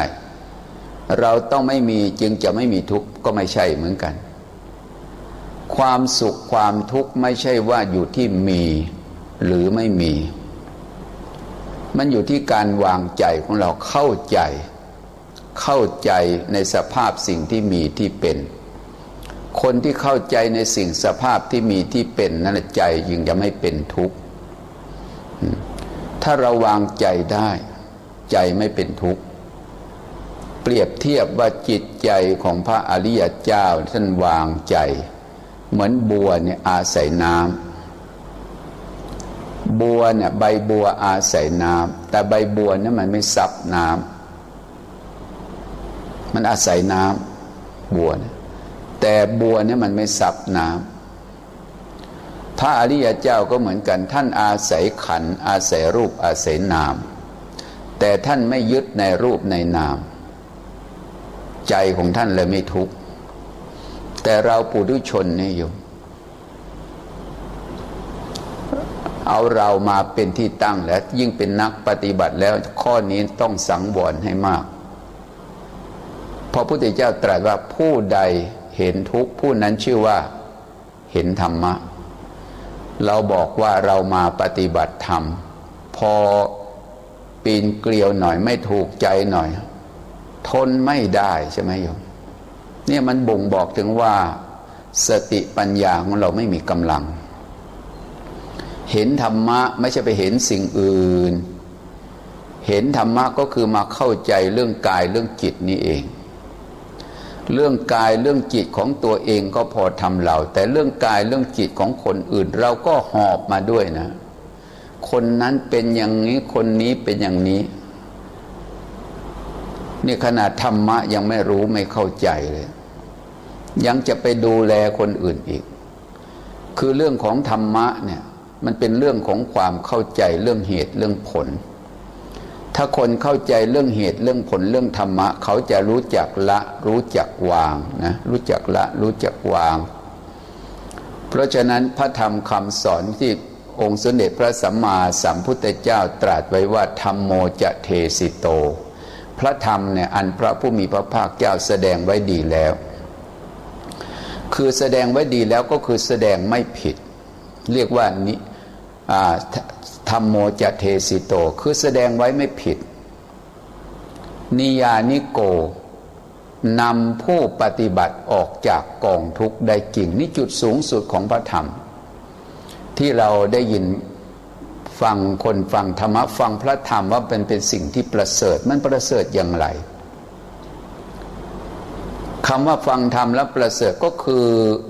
นำผู้ฟังผู้ปฏิบัติออกจากกองทุกข์วางลงปลงตกนั่นเองแยกดำแยกขาววางลงปลงตกเรียกว่าอ่านตัวออกบอกตัวได้ใช้ตัวเป็นวางลงปลงตกและใจจะไม่เป็นทุกข์ความสุขความทุกข์เนี่ยมันเกิดจากตัวอุปาทานสุขสำราญอยู่ที่การละวางเนี่ยเล่าให้ญาติโยมทั้งหลายได้ฟังว่าการปฏิบัติธรรมการรู้ธรรมเห็นธรรมไม่ใช่ไปรู้สิ่งที่มันไม่มีไม่เกิดคำว่ารู้ธรรมเห็นธรรมก็รู้สิ่งที่มันมีมันเป็นนั่นแหละมีกายมีจิตอยู่ตราบใดมันก็เป็นทุกข์อยู่ตราบนั้นคำว่ารู้ธรรมก็คือมาเข้าใจเรื่องกายเข้าใจเรื่องจิตกายมันเป็นยังไงกายมันทรงไว้ซึ่งความไม่เที่ยงเกิดขึ้นแล้วมันก็เปลี่ยนแปลงอยู่ตลอดเวลาเรียกว่าทุกข์ทนอยู่ไม่ได้บังคับบัญชาไม่ได้นั่นก็เรียกว่ากายมาดูจิตสิจิตเป็นธรรมชาติที่คิดดีบ้างคิดไม่ดีบ้างคิดดีก็เป็นบุญเช่นเราเจริญสติมารู้กายรู้จิตเนี่ยคิดดีคิดไม่ดีเช่นเราคนนั้นชั่วคนนั้นดีเนี่ยเห็นไหมโยมอันนี้เรียกว่าคนนั้นแล้วก็มีธรรมะหรือไม่มีธรรมะถ้าไปมองคนอื่นชั่วคนอื่นเลวแล้วก็ทิ้งตัวเองเมื่อไปเห็นคนอื่นชั่วคนอื่นเลวแล้วใครดีก็เราใช่ไหมเรามีเราเข้าไปด้วยเมื่อไปมองคนอื่นโง่แล้วใครเป็นคนฉลาดก็เราอีกแหละถ้าไปเห็นคนอื่นเขามีความหมายเราก็ไร้ความหมายคนที่เอาอัตตาเข้าไปเกาะไปยึดจึงทำให้ใจเป็นทุกข์การปฏิบัติธรรมเนี่ยเป็นการเจริญสติให้มันไวต่อการรับรู้อย่าไปคิดสิ่งอื่นเห็นธรรมะไม่ใช่ว่าไปเห็นนอกฟ้าป่าหิมพานต์ที่ไหนเห็นธรรมะก็คือมารู้กายรู้จิตเห็นรูปเห็นนามนี่แหละเหมือนพระพุทธเจ้าตรัสแก่พระวักกะลินะโยโวโขวักกะลิธัมมังปัสสติโซมังปัสสติแปลคำไทยว่าดูก่อนวักกะลิแลผู้ใดเห็นธรรมผู้นั้นชื่อว่าเห็นเราตถาคตเห็นพระพุทธเจ้าเห็นรูปกายเนี่ยยังไม่ชื่อเห็นพระพุทธเจ้านะพระพุทธองค์บอกไว้พระวักกะลิบวชเพราะเลื่อมใสในพระพุทธเจ้าพระองค์มีรูปสวยเสียงเพราะพระวักกะลิบวชเพราะศรัทธาในรูปเขาเรียกว่าสุรูปตายินดีรูปสุสารตาเสียงพระองค์ก็เพราะพระองค์ตรัสแก่พระวักกะลิติดตามพระองค์เหมือนเงาตามตัวจับชายจีวรของพระองค์เดินไปยังไม่ชื่อว่าเห็นพระองค์นี่หมายความว่าไงเห็นรูปกายยังไม่ชื่อว่าเห็นพระพุทธเจ้า แต่เมื่อพระวักกลิมายกสติขึ้นรู้ปีติที่เกิดขึ้นในจิตของตนเองต่างหากปีติมีการเกิดขึ้นระดับไปยกปีติขึ้นสู่วิปัสสนาบรรลุเป็นพระอรหันต์ดูสิโยมเพราะการที่บรรลุเป็นพระอรหันต์คือปัญญาไปรู้ปีติอันเป็นนามธรรมที่มันเกิดขึ้นและดับไปเนี่ยพระพุทธเจ้าว่าผู้ใดเห็นธรรมผู้นั้นชื่อว่าเห็นพระพุทธเจ้าที่แท้จริงเพราะฉะนั้นการฟังพระธรรมคำสอนเนี่ยจึงเป็นเครื่องชำระจิตใจเมื่อเราเข้าใจตามความเป็นจริงแล้วเราก็วางลงปลงตกรู้ความจริงไม่ใช่รู้แบบคลุมเครือเหมือนญาติโยมพระคุณเจ้าเดินทางเวลากลางค่ำกลางคืนเดินทางเวลากลางค่ำกลางคืนมันมืดแสงสว่างไม่พอรอบด้านเราก็กังวลกลัวผีบ้างกลัวเสือสิงกระทิงแรดบ้างกลัวขวากหนามกลัวตกหลุมตกบ่อเพราะความมืดเราไม่เห็นแจ้งความหวาดระแวงจึงเกิดขึ้นแต่ว่าการเดินทางแบบพระพุทธเจ้ามันเดินทางกลางวันเห็นตอเป็นตอเห็นพุ่มไม้เป็นพุ่มไม้เห็นรากไม้เป็นรากไม้ไม่หลงผิดไม่เข้าใจผิดเมื่อไม่หลงผิดไม่เข้าใจผิดตัวนี้แหละคือเป็นตัวแนวทางที่จะ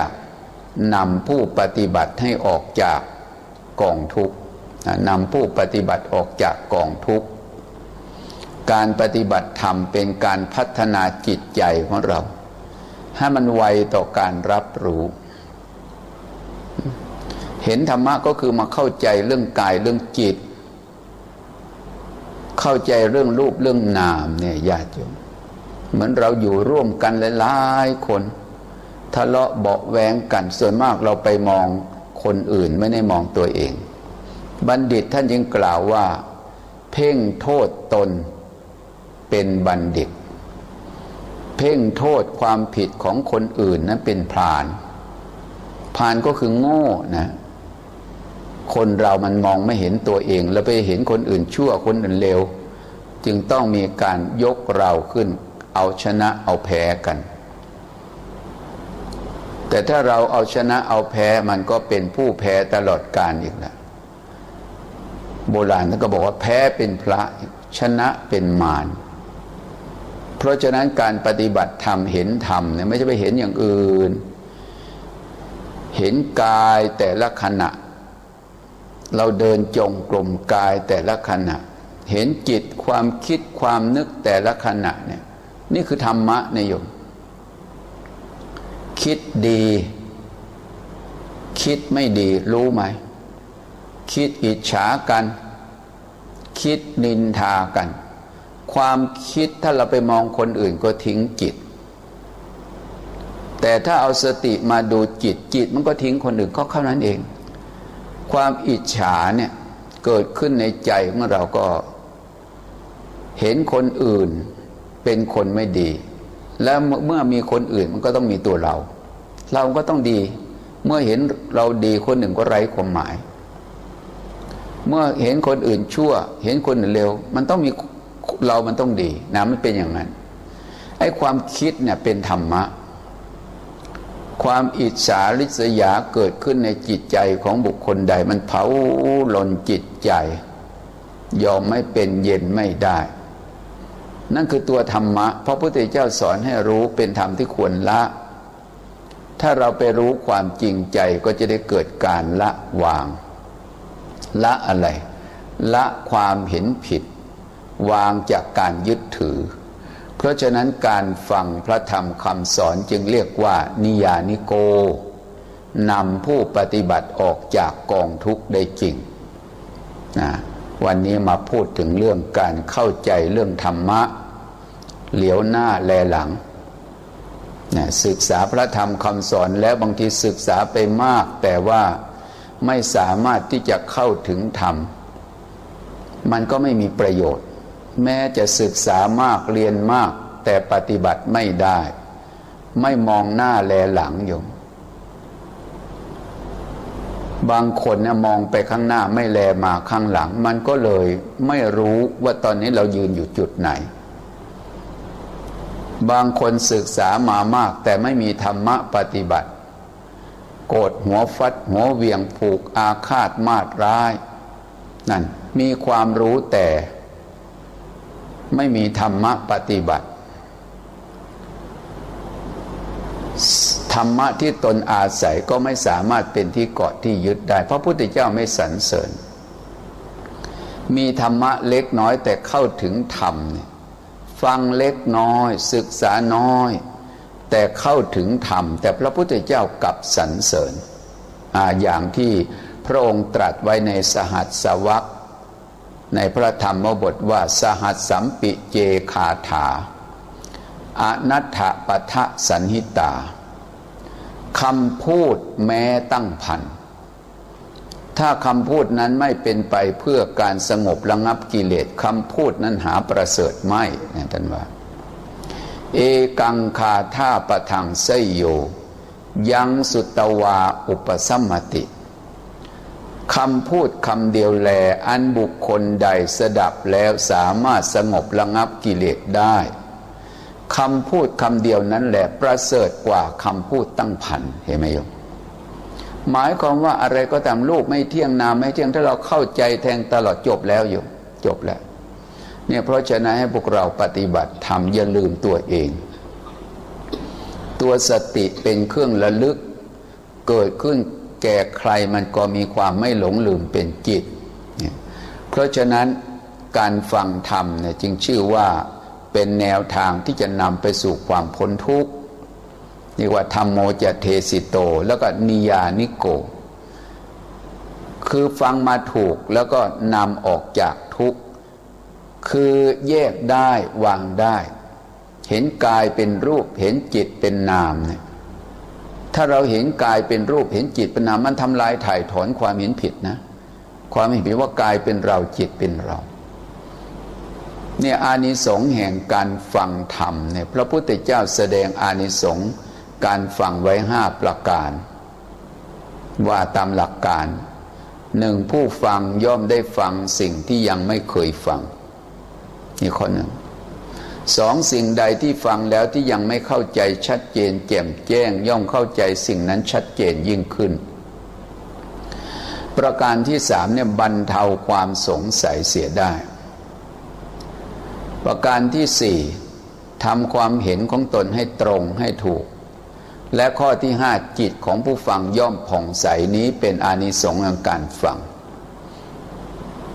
ถ้าเราฟังธรรมะเข้าใจเราจะได้วางลงปลงตกนะวางลงปลงตกใจไม่เป็นทุกข์นั่นเองวางได้เย็นได้ใจไม่เป็นทุกข์เนี่ยมาพูดถึงเรื่องการฟังธรรมะแล้วก็แบบถามตอบกันบอกว่าเป็นปุถุชนกับเป็นพระอริยเจ้าเหมือนกันหรือต่างกันนี่ภาษาคนเป็นปุถุชนกับเป็นพระอริยเจ้าปุถุชนปุถุแปลว่าหนาชนะก็แปลว่าชนคนปุถุชนแปลว่าผู้หนาไปด้วยกิเลสคือความโลภความโกรธความหลงปุถุชนก็ไม่ใช่พระอริยเจ้าพระอริยเจ้าคือผู้ห่างไกลจากกิเลสผู้ตัดกิเลสได้ก็เรียกพระอริยเจ้าไม่ใช่ปุถุชนถามว่าปุถุชนกับพระอริยเจ้าต่างกันไม่ต่างบัดนี้ความเป็นผู้มีธรรมะบัดนี้ความเป็นผู้มีธรรมะปุถุชนก็ไม่ใช่พระอริยเจ้า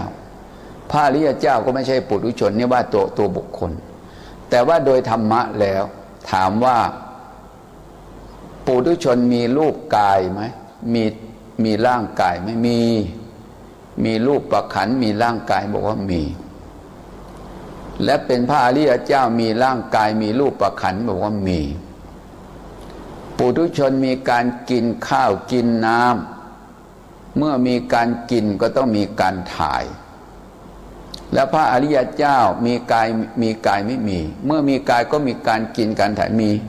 ต่างกันไหม ไม่ต่างเห็นไหมโยมเริ่มมองนะปุถุชนมีการกินการถ่ายพระอริยเจ้าก็มีการกินการถ่ายปุถุชนมีปวดหัวปวดท้อง